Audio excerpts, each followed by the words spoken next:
اتفيلين كجمر بيلت بهالقوال 17 عمت قامت ديات فليا نابو باخت كيد نعزب أبو تشارلز بهالكوينو نايت ختما بوليس نبرا بيل كام سدي أولات مبرمبر مسابقة غات بقسم دنا نبروم أجازة خوفي لخلا أبو أكاب أركو بيلي مكينة جزيو سربرايز كبرا بيلا خانس لخلو نجر تحرم مسكانا مش متعاويتا جاكوب متوات جمرات كانت إلا بيلا تبو أمبر بيت مرتزة كايدن سبرخي واللغبالتو جاكوب كأ نسو عبدت مهار لبيت مرتي كم زي مهاري نقرأ نزب حيتو بيلانا بيت مرتام رحت عبد بيت مرتي محاجت نمفراي كزي وسدلان إيريك نزب هالت مهاراي تحرم الليلايا نسو خامستم خالتي أرختن محاجتن اللاليا كوينو جن بيلا هذا معالتي نودو كالكلايزر تري أمو هندبت بو قلبي السحاب نايت ودشم إدوارد كلان كوينو عبد بيت مرتوشتز مهارو روزان أميرن جفرن إلين سبهالو يحوات نبرو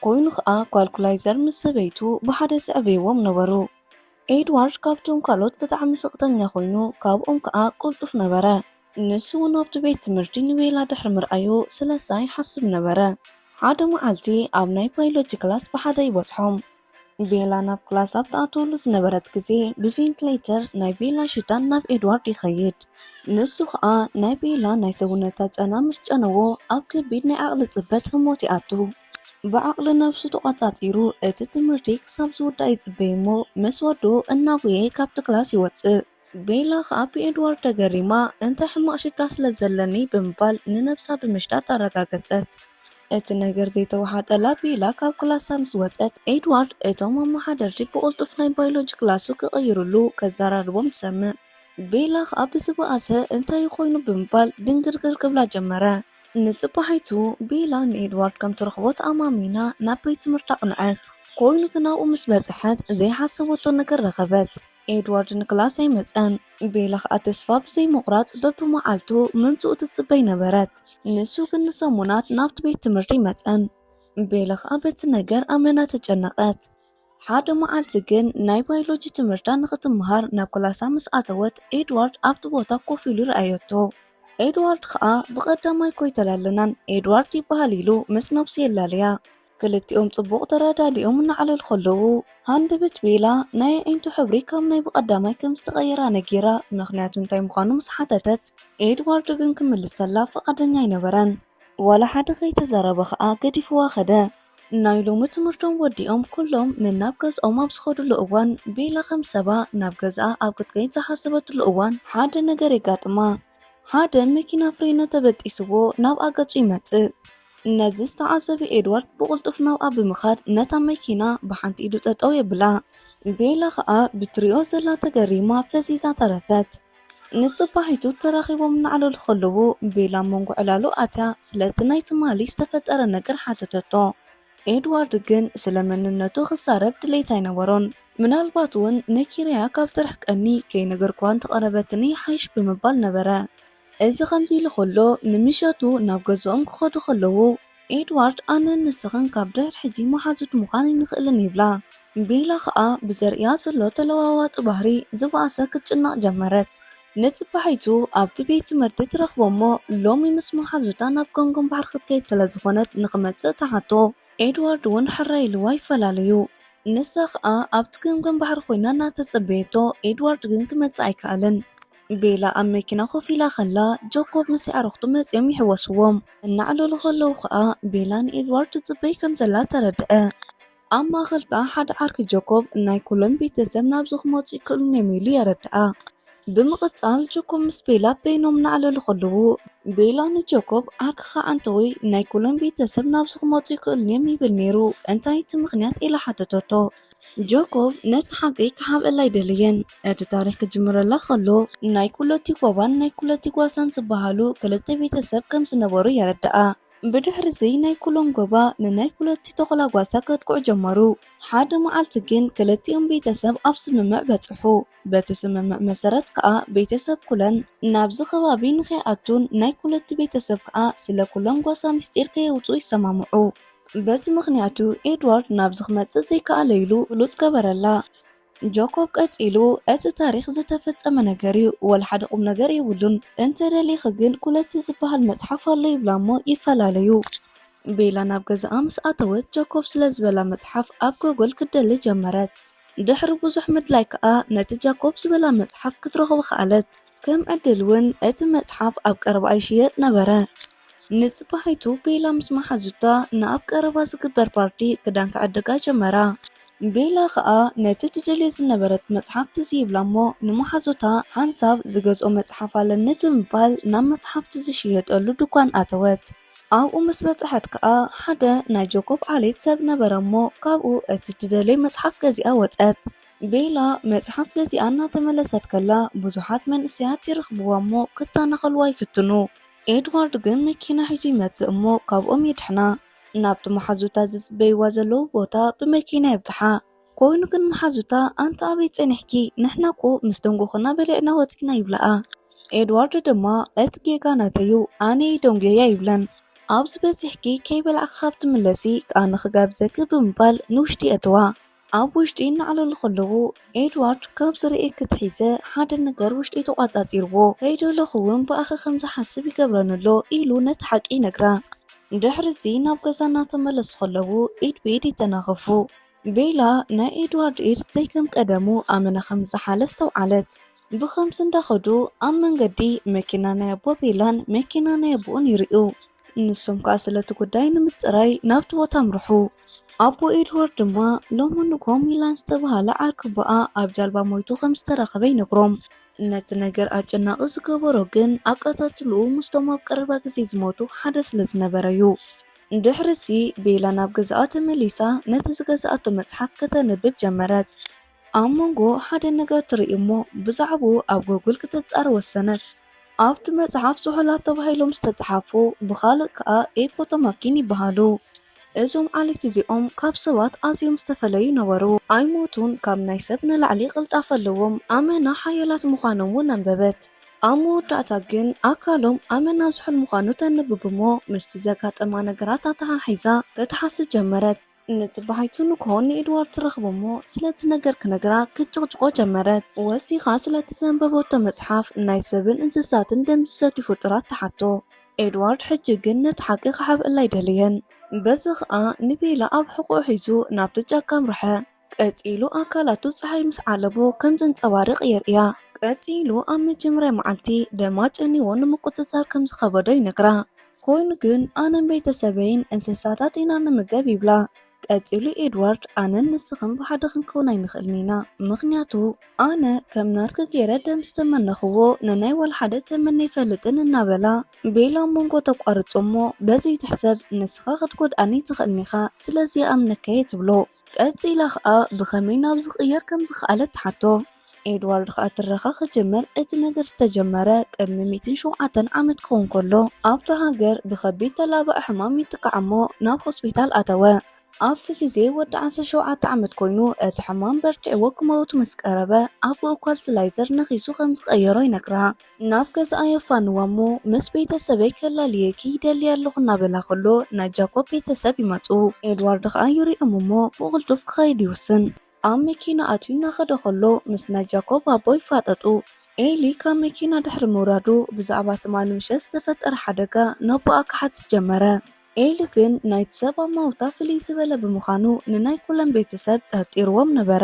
ንጽባሒቱ ኤድዋርድ ንቤላ ሒዙ ናብ ገዝኡ የምጽኣ። ቤተሰቡ ኩሎም ነቲ ፕሮግራም ምግቢ ይሰርሑ ነበሩ። ኩሎም ኣብ መጀመርያ ሌልኦም ንቤላ ፈቴማ ነበሩ። ካብዚኦም ማእኸል ከዓ ኣሊስያ ሓንቲያ። ኮይኑ ግን ብናይ ክልቲኦም ርክብ ሕጉስቲ ዘይነበረት ሮዛ ኮይና ንሱ እውን ቤላ ሰብ ብምዃና ተጨኒቃትላያ። ድሕሪ ዝኩሉ ኤድዋርድ ምስ ቤላ ብፍቕሪ ማሚቖም ንዕዘብ። ኤድዋርድ ኩሉ ግዜ ንዓኣ ንዘይምጉዳእ ይጥንቀቐላ ነበረ። በዚ ከዓ ፍቕሮም ካብ መዓልቲ ናብ መዓልቲ እናዓበየ ይመጽእ። ሓደ መዓልቲ ከዓ ንቤላ ምስ ቤተሰቡ ቤዝቦል ከጻውታ የምጽኣ። እናተጻወቱ ከለዉ ከዓ ሃንደበት ሓደሽቲ ቫምፓየር ናብቲ ቦታ ይመጹ። ናይ ኩሎም ቤተሰብ ከዓ ሰንቢዶም ንምስርራብ ናብቶም ቫምፓየር ይቐርቡ። እቶም ቫምፓየር ከዓ ሎሬንት፣ ቪክቶራን ጄምስን ከም ዝበሃሉ ድሕሪ ምንጋሮም ሓደ ጌም ጥራሕ ንምጽዋት ናብኡ ከም ዝመጹ ይነግርዎም። ኳልኩላይዘር ከዓ እንታይ ሽግር ኣለዎ ብምባል ንኽጻወቱ የፍቅደሎም። ቀፂሉ ኳልኩላይዘር ክልቲኦም ክኸዱ የሚሉ የረድኦም። ኤድዋርድን ቤላን ክኸዱ ከብሉ ጀምስ ናይ ቤላ ሽታ ብንፋስ ምክንያት ይበፅሖ ናብ ቤላ እናቐረበ ከዓ ለካስ ምግቢ ኢኹም ሒዝኩም መፂኹም ይብል። ኤድዋርድ ድማ ጀምስ ቅድሚ ንቤላ መጉድኡ ኣብ ማእኸል ኣትዩ ከበኣሰ ይዳሎ። እቲ ዓርኪ ጀምስ ላረንት ከዓ እቶም ነገራት ካብ ዝበኣሱ ብምባል ንኩሎም ኣኪብዎም ይኸይድ። ኤድዋርድ ድማ ብቕልጡፍ ንቤላ ናብቲ መኪና ይእትዋ እሞ ጀምስ ኣስጋኣ ቫምፔር ከም ዝኾነን ንኣኺ ኸይርኸበ ስቕ ክብል ከም ዘይክእል ነጊሩ የረድኣ። ወሲኹ ንሱ ፀወታ ዝፈቱ ቫምፔር ስለ ዝኾነ ርእሱ ከም ዘንበብክዎ እንተኾይኑ ከዓ ክገድፈክ ይደልን እዩ። ስለዚ ንዑ ጠጠው ነብለሉ እቲ እንኳ መንገዲ ረኺብና ከነቃፅሎ ጥራሕ እዩ ዘለና ብምባል ግልፂ ገበረላ። ናብ ገዛኣይ ወስዳ እሞ ክዳውንታ ሒዛ ክትእለ ከም ዘለዋ ይነግራ። ንሳ ከዓ ምክሩ ሰሚዓ ክዳውንታ ሒዛ ወፀት። ኤድዋርድ ንቤላ ሒዙ ናብ ገዛ ምስ ተመለሰ ኣብ ውሽጢ ላረንት ይረኽብዎ። ኤድዋርድ ብዛዕባ እቲ ነገር ምስ ሓተተ ላረንት የቋርፆ እሞ ናብዚ ዝመፀሉ ምክንያት ስለ ጀምስ ከጠንቅቖም ስለ ዝደለየ ከም ዝኾነ ይነግሮም። ጀምስ ንዓኣ እንተዘይረኺቡ ስቕ ከም ዘይብል ግልፂ ይገብረሎም። ብምቕፃል ቤተሰብ ኩለን ንጀምስ ንምትላል ኢሎም ጃስፐር ምስ ኤለት ብምዃን ንቤላ ሒዞም ከም ዝኸዱ ይገብሩ። ጀምስ ብሽታ ኣይከታተላ ስለ ዝነበረ ሮዛ ናይ ቤላ ክዳን ተኸዲና ብኻልእ መንገዲ ክትከይድ ተሰራሪቦም መንገዶም ይጅምሩ። ኣብ መንጎ ግን ጀምስ ኣብቲ ከባቢ ይበፅሕ እሞ የታልልዎ ከም ዘለዉ ተረድአ። በዚ ከዓ ሓሪቑ ካብቲ ቦታ ቀልጢፉ ኸደ። እዚ ከምዚ ኢሉ ከሎ ንኣሊስ ጀምስ ናበይ ከም ዝኸይድ ዘሎ ይረኣያ። ንሱ ከዓ ኣብ ፊኒክስ ከተማ ናብ ዝርከብ ሓደ ስቱድዮ ምዃኑ ነገረቶም። ንሱ እውን ቤላ ትመሃረሉ ዝነበረት ቤት ትምህርቲ ነበረ። ብድሕሪዚ ቴሌፎን ናይ ቤላ ይፅዋዕ እሞ ንሳ ከዓ ኣዲኣ መሲልዋ ኣልዓለቶ። ኮይኑ ግን ጀምስ ኣዲኣ ከም ዝዓገተላን ንዓኣ ክተድሕን እንተደልያ ንወላ ሓደ ከይነገረት በይና ክትመፅእ ከም ዘለዋ ይነግራ። ቤላ ከዓ ኣዲኣ ከይትጉድኣ ካብ ኩሎም ተሓቢኣ ናብቲ ዝተባሃለቶ ስቱድዮ ብታክስን ረሐት። ቤላ ኣብቲ ቦታ ምስ በፅሐት ዘይተፀበየቶ ነገር ይገጥማ። ኮይኑ ከዓ ናይ ኣዲኣ ድምፂ ዘስምዓ ካብ ናይ ቀደም ቪድዮ ዝተቐድሐ ድምፂ ነበረ። ቀፂሉ ጀምስ ንናይ ቤላ ፍርሒ ብቪድዮ ቀዲሑ ንኤድዋርድ ክጎድእ ተመነየ። ኤድዋርድ ግን ቀልጣፍኡ ተጠቂሙ ቀልጢፉ ናብቲ ቦታ ብምምፃእ ምስ ጀምስ ኣብ ባእሲ ተፀመደ። ብናይ ክልቲኦም ባእሲ ብዙሓት ንብረታት ይሰባበሩ እሞ ኣብ ልዕሊ ቤላ ከዓ ጉድኣት ይበፅሓ። ጀምስ ከዓ ብዝረኸቡ ዕድል ተጠቂሙ ኢድ ናይ ቤላ ይነክስ። ድሕሪዚ ቤተሰብ ናይ ኩለን ናብቲ ቦታ ይበፅሑ። ኣሊስ ከዓ ናብ ቤላ ምርሐት። ቤላ ግን ብዙሕ ደም ይፈሳ ስለ ዝነበረ ኣሊስ ነብሳ ምቁፅፃር ይኸብዳ።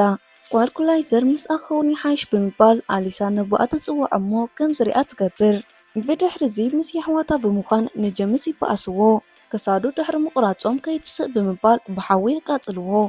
ኳልኩላይዘር ከዓ ስለ ቤላ ኩሉ ነገር ይነግሮም። እቲ ዝበኣሰ ከዓ ጀምስ ንቤላ ስለ ዝነኸሳ ነበረ። ኤድዋርድ ድማ ናብ ቫምፔር ቅድሚ ምቕያራ ነቲ ኣብ ኢዳ ዝነበረ መርፂ ብቕልጡፍ ስሒብ የውፀላ።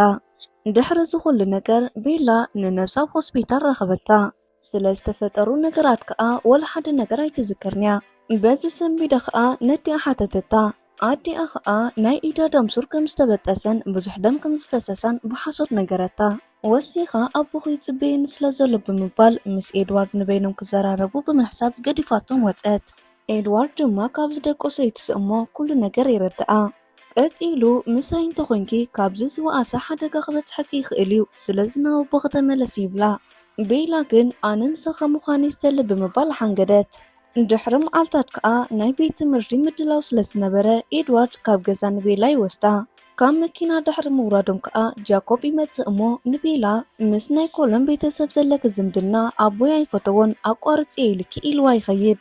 ቤላ ግን ናይ ጃኮብ ምኽሪ ሸለሊላ ናብቲ ቦታ ብምኻድ ምስ ኤድዋርድ ክትስዕስዕ ጀመረት። ቀፂላ ኣነ ምሳኻ ንዘለኣለም ክነብር ስለ ዝደሊ ናብ ቫምፓየር ቀይረኒ ኢላ ለመነቶ።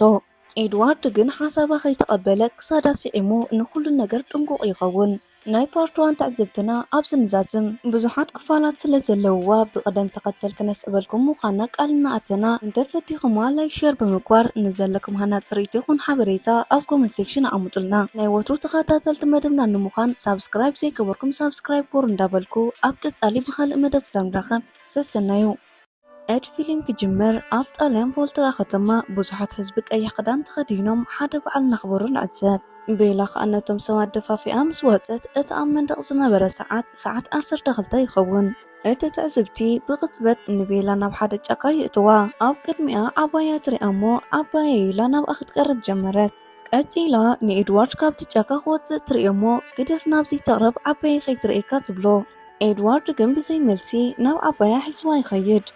ቤላ ከዓ ንዓባያ ዓባይ ሓደ ሰብ ከላለየክ ምስ በለታ እታ ኣብ ቅድሚኣ ዝነበረት ሰበይቲ ትብሎ ነገር ትደግመላ ነበረት።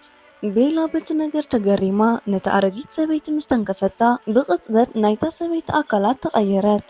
ኤድዋርድ ድማ ርሑስ ልደት ብምባል ኣብ ኢዳ ምስ ሰዓማ ካብ ድቃሳ ተበራበረት። ኣቦኣ እውን ምስ ኣዲኣ ኮይኑ ዝገዝአላ ህያብ መፂ ሂባ እሞ ጽቡቕ ትምኒት ይምነየላ።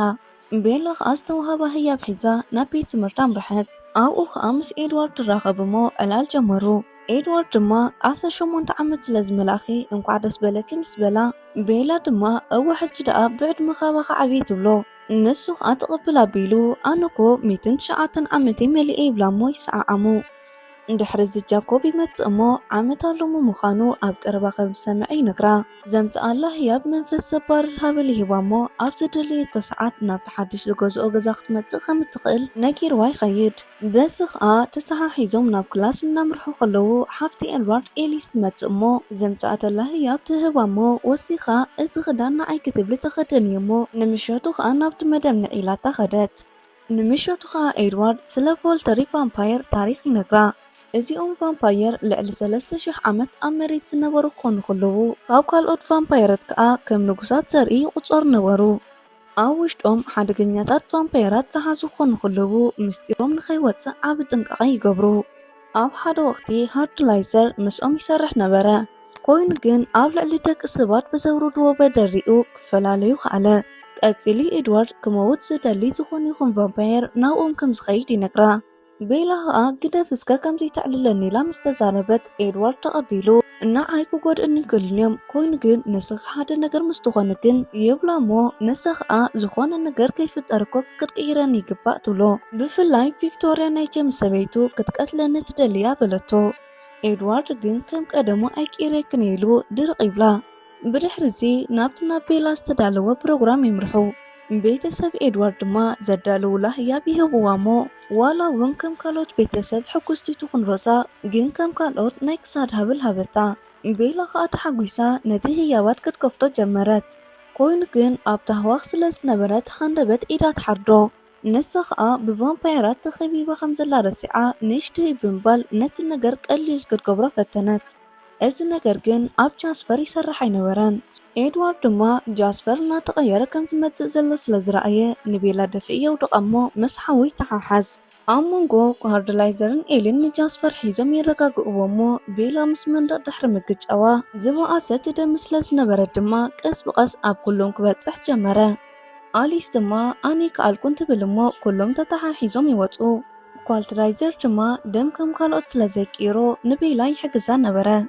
ቤላ ድማ ንኣኻ ብኸመይ ደም ክቕይረካ ዘይክእል ትብሎ። ኳልትላይዘር ድማ ብብዝሒ ምን ልምማድ ከም ዝኾነ ይረድኣ። ወሲኹ ከዓ ኣይትሕሰቢ ንሕና ከምዚ ንኽንከውን ስለ ዝተረገምና ኢና ይብላ። ቤላ ከዓ ስለዚዩ ኩልኹም ቀይሩኒ እናበልኩኹም ስቕ ትብሉ በለቶ። ንሱ ከዓ ከማና ክትኮኑ እንተኮንኪ ናይ ሰብ ነብሲ መውሳድ ይኸብድ ብምባል ዝተሓከመትሉ ደም ይቃጽሎ። ኤድዋርድ ድማ ድሕሪዚ ናይ ሎሚ ዘሰንብት ፍጻመ ንቤላ ሒዙ ናብ ገዛ የብፅሓ። ቤላ ግን ምናልባት ሎሚ ተሪፈ ክኸውን ይኽእል፣ ኮይኑ ግን ሰብ ክሳብ ዝኾንኩ ዘጋጥሙኒ ነገራት ንስኻ ጥራሕ ክትከላኸለለይ ኣይትኽእልኒ ኢኻ፣ ስለዚ ናይዚ መፍትሒ ኣነ ቅየር ጥራሕ እዩ ዘለኒ ኢላ ተዛረበቶ። ኤድዋርድ ድማ ኣነ ንባዕለይ ዝስምዓኒ ዘሎ ስምዒት ኣይርዳእክን ኢሉ ክኸይድ ክብል ጠጠው ተብሎ እሞ ሎሚ ናይ መወዳእታ ናይ ልደተይ መዓልቲ ስለ ዝኾነ ናይ መወዳእታ ኸማን ሰዓመኒ ትብሎ። ኤድዋርድ ድማ ይጥንቀቐላ ስለ ዝነበረ ንእሽተይ ስዒምዋ ካብቲ ከባቢ ይኸይድ። ንጽባሒቱ ቤላ ንኤድዋርድ ንምርካብ ናብ ጫካ ኸደት። ኤድዋርድ ድማ በቲ ትማሊ ዝተፈጠረ ጉዳይ ሓደ ነገር ገይሮም ክንተ ዝኾኑ ሲሉ ይጭነቐላ እሞ በቃ ግደፍኒ ይብላ። ቤላ ግን ኣነ ምሳኻ ክኸውን እየ ዝደሊ ትብሎ እሞ ንሱ ከዓ የቋርፃ እሞ ኣነ ግን ምሳኻ ክኸውን ኣይደልኒ፣ ኣብ ህይወትኪ ሕጂ ንመወዳእታ ግዜ ክትርኢኒ ኢሉ ሃንደበት የሰንብዳ። በዚ ጠጠው ከይበለ ከዓ ኣብ ልዕሊኺ ወል ሓደ ነገር ከይትፍትኒ ነቦኸ ክትብሊ ክትነብሪ ይግባእኪ ኢሉ እናነበዐ ግንባራ ስዒሙ ከይትኽተሎ ነጊሩ ካብቲ ከባቢ ተሰወረ። ቤላ ግን ኣይጭክነለይኒ ሕጂ ክመጽኢ ብምባል ኣብቲ ጫካ ክትጽበዮ ወሰነት። ኮይኑ ግን ክሳብ ምሸት ኤድዋርድ ክመጽእ ኣይከኣለን። ንሳ ከዓ ደኺማ ኣብቲ ጫካ ውሽጢ ደቀሰት።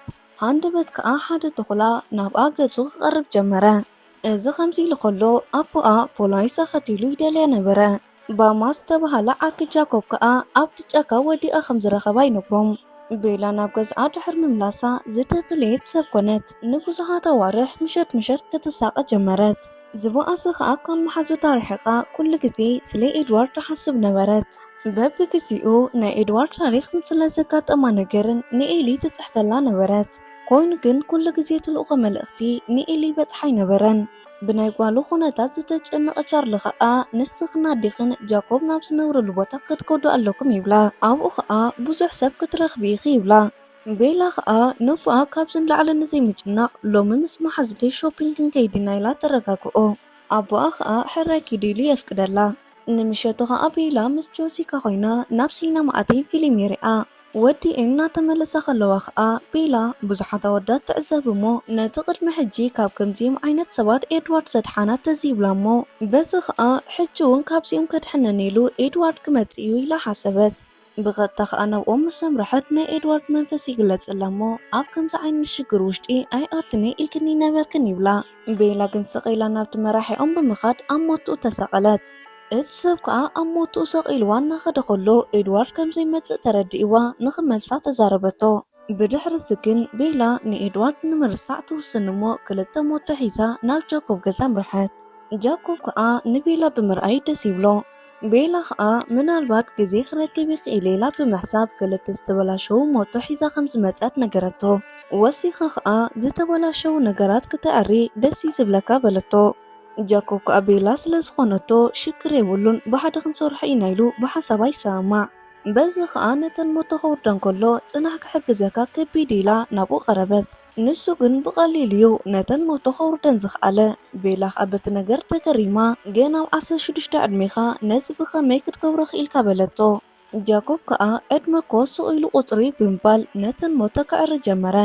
ቤላ ከዓ ምስ ጃኮብ ብምዃና ብዝተወሰነ ጭንቀታ ቅልል ክብላ ጀመረ። ሓደ መዓልቲ ግን ጃኮብ ነተን ሞቶ ይዕርየን እሞ ንቤላ ከለማመዳ ጀመረ። ብኸመይ ከም ተዝውር የርእያ እሞ የበግሳ። ቤላ ከዓ ንዝተወሰነ ድሕሪ ምዝወራ ካብታ ሞቶ ወደቐት። ጃኮብ ከዓ ሰንቢዱ ናብኣ ይመጽእ። ኣብ ርእሳ ትደም ስለ ዝነበረት ከዓ ጃኮብ ክዳኑ ውፅኡ ኣብ ቁስላ ይገብረላ። ቤላ ከዓ ብተግባር ተሓጒሳ ካብ ግዜ ናብ ግዜ ጽቡቕ እናኾነ ይመጽእ ከም ዘሎ ነገረቶ። ጃኮብ ከዓ ከምስ ብምባል እቲ ሓደጋ እዩ ዝኸውን ከም ዘዛረበክ ዘሎ ብምባል ደጊፉ ይወስዳ። ነጽፋ ሒዙ ናብ ቤት ትምህርታ ምስ ከደት መሓዙታ ስለቲ ብጫካ ዝረኣይዎ ዓብ ተኽላ ይዕልሉ ነበሩ። ቤላ ከዓ ኮፍ ኢላ ኸላ ማይክ ዝተባህለ መሓዝኣ ሎምስ ፊልም ስከነርአ ኢሉ ይሓታ።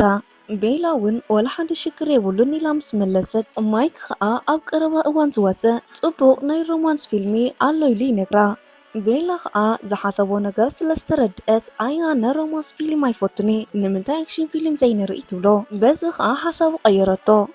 ንምሸቱ ቤላ ትኬት ክትቆርጽ ምስ ከደት ጃኮብ ማይክ ከደሎ ስለ ዝተለየ እቲ ፊልም ኮርኤ ይፈልጥ ጽቡቕ ኣይኮነን ይብሎ። ማይክ ከዓ ብሪክኡ ንስኻ እውን እኮ ዕድሜኻ ንከምዚ ዓይነት ፊልም ኣይበፅሐን ይብሎ። ብከምዚ እናተጨቃጨቁ ከዓ ቤላ ነቲ ትኬት ሒዛ መፀት። ኣብ ውሽጢ ኣትዮም ፊልም እናረኣዩ ከለዉ ክልቲኦም ክጭብጦም ኢሎም ኣእዳዎም ዘርጊሖም ነበሩ። ቤላ ግን ነዚ ከም ምግባር ኣእዳዋ ጣሚራ ምርኣይ ቀጸለት።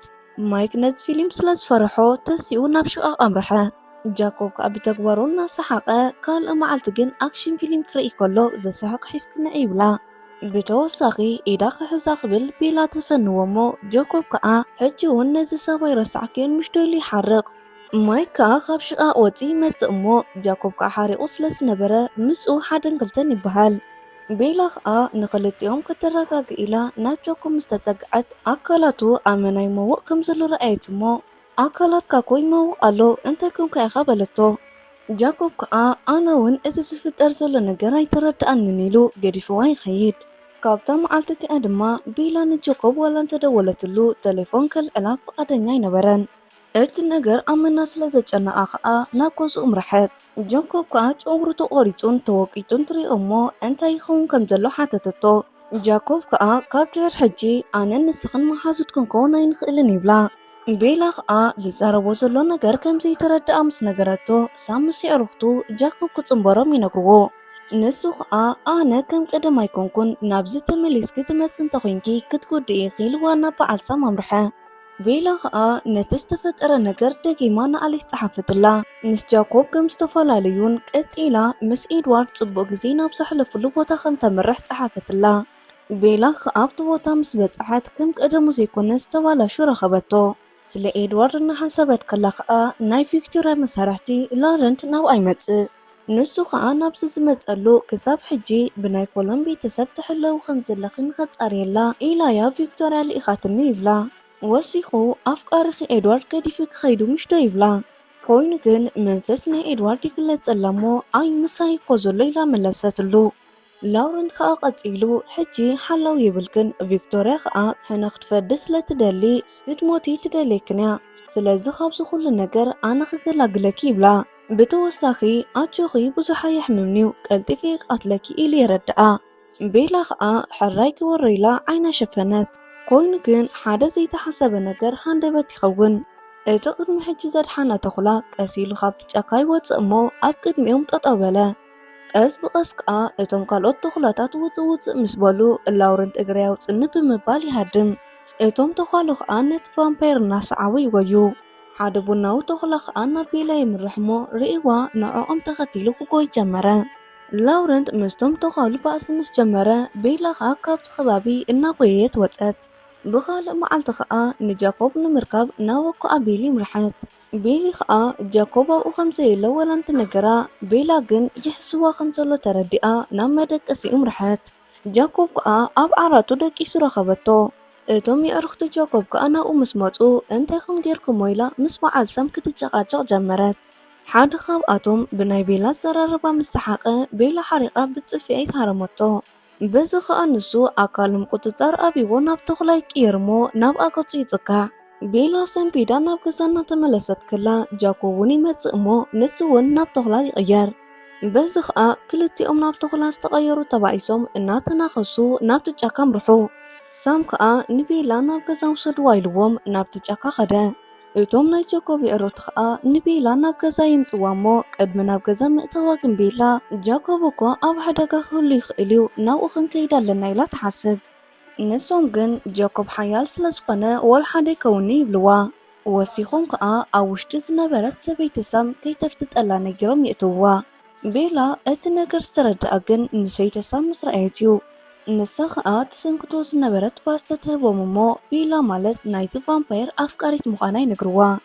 ቤላ ከዓ ኣነ እኮ ምስ ቫምፓየር ክኾን ዝመረፅኩ ቁልጡፋት ስለ ዝኾኑ እዮም ምስ በለት እቲ ሓደ ከዓ ትቕብል ኣቢሉ ንሕና ኮ ካብኦም ንላዕሊ ዝበለፅ ቀልጣፍ ኣለና ይብላ።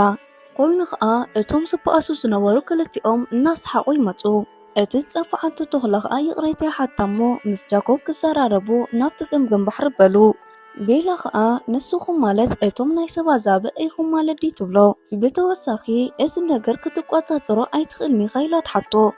ጃኮብ ከዓ እዚ ነገር ክውለድ ከለኹ ምሳዩ ስለዚ ክገድፈኒ ክእልኒ ይብላ። ሳም ቅድሚኦም ስለ ዝተቐየረ ዓለይቶም ከም ዝኾነን ንዕኡ ከም ዝኽተሉ ይነግራ። ቤላ ከዓ ኣነ ዝብለካ ዘለኹ ንሰባት ምጉዳእ ንምንታይ ዘይትገድፍዎ?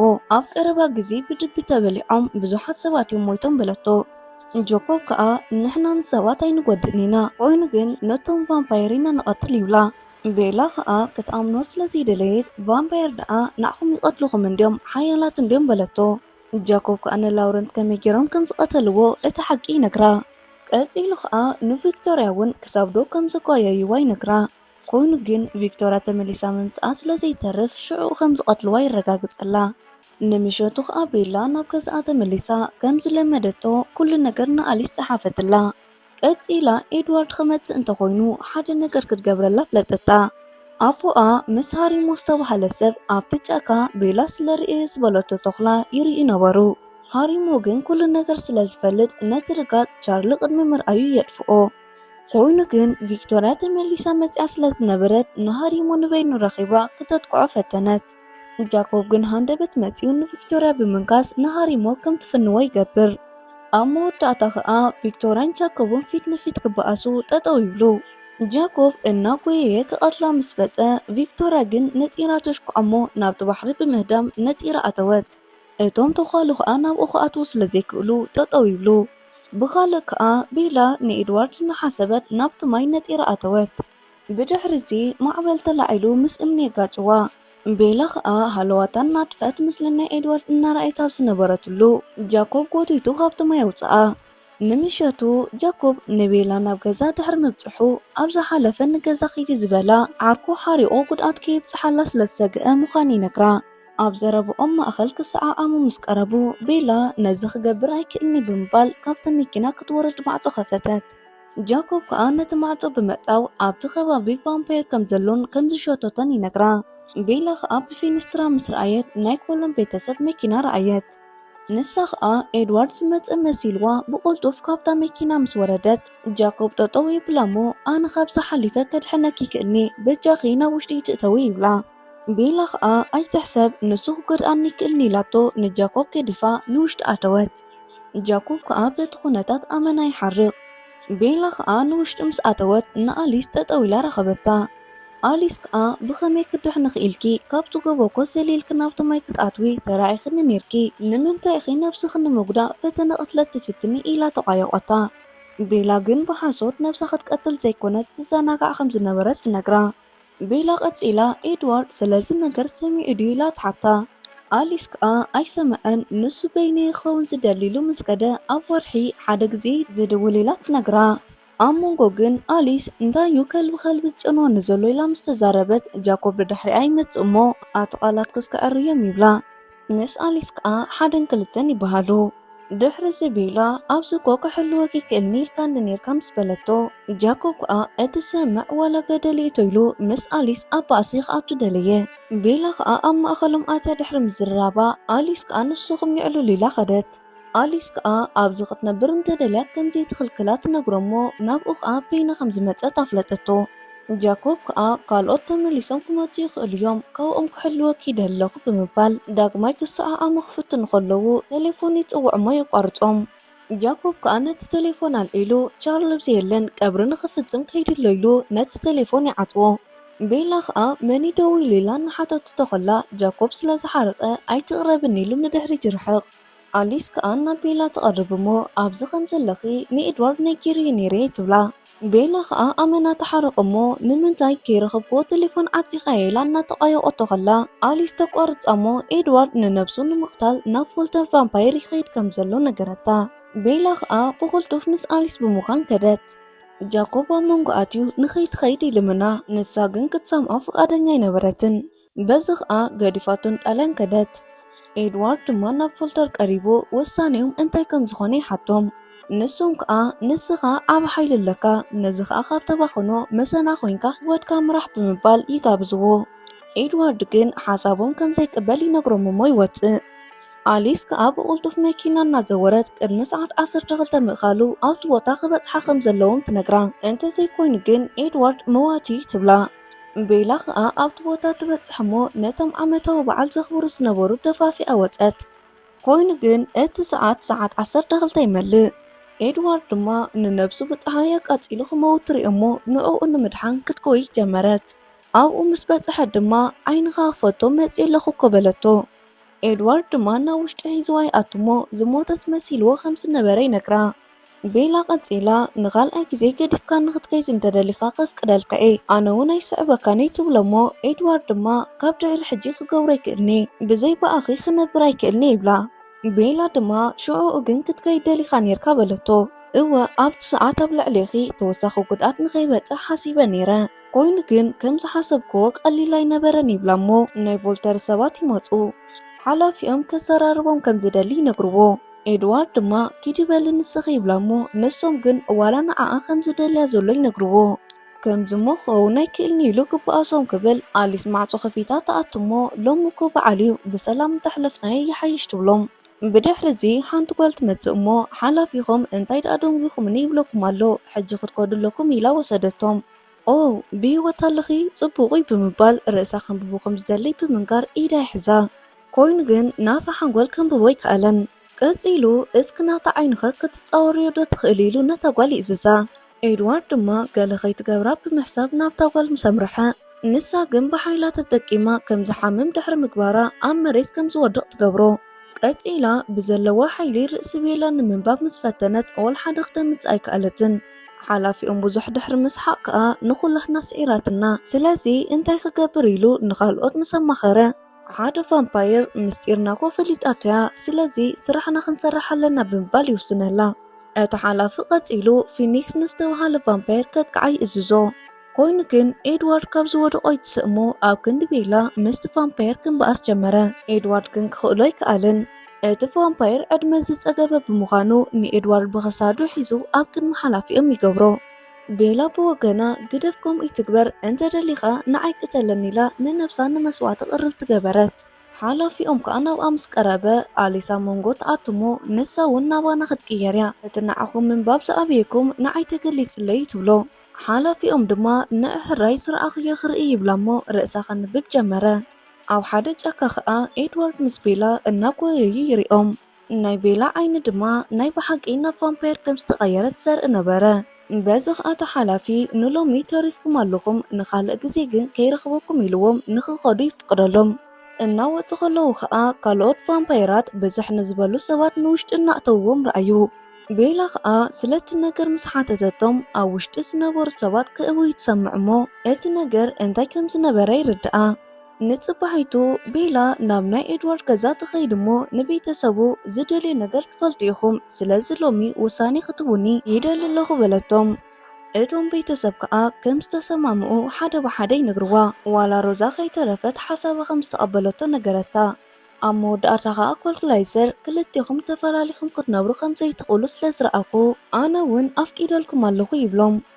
ኤድዋርድ ግን በቲ ሓሳብ ከይተሰማምዐ ንቤላ ብመኪና ሒዝዋ ምኻድ ይጅምር። ኣብ መንገዲ ከዓ ጃኮብ ይፅበዮ እሞ ኤድዋርድ ድማ ከዛርበኒ ስለ ዝደለዩ ብምባል ናብ ጫካ ምርሑ።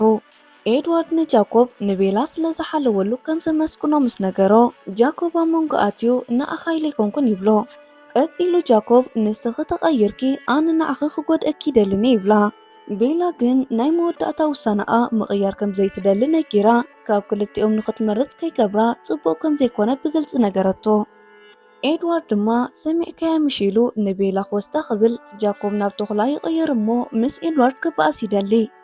ቤላ ከዓ ኣብ መንጎኦም ኣትያ ክልቲኹም ክትበኣሱ እንተኾንኩም ንዓይ ክትቀትሉን ኣለኩም ኢላ ኣረጋግኣቶም። ጃኮብ ከዓ ዓይኒ ቤላ ድሕሪ ምርኣዩ እናጎየየ ካብቲ ቦታ ይኸይድ። ቤላ ከዓ ልቢ ጃኮብ ዝሰበረት ኮይኑ ይስምዓ። ኣብ መወዳእታ ከዓ ቤላ ሕጂ ክትቀይረኒ ይደሊ ኣለኹ በለቶ። ኤድዋርድ ግን ምናልባት ሓሳባ እንተቐየረት ብምሕሳብ 5 ዓመት ዕድል ክትቦ ይሓታ። ቤላ ከዓ እዚ እሞ ብዙሕ ዓመት ኢላ ትምልሰሉ።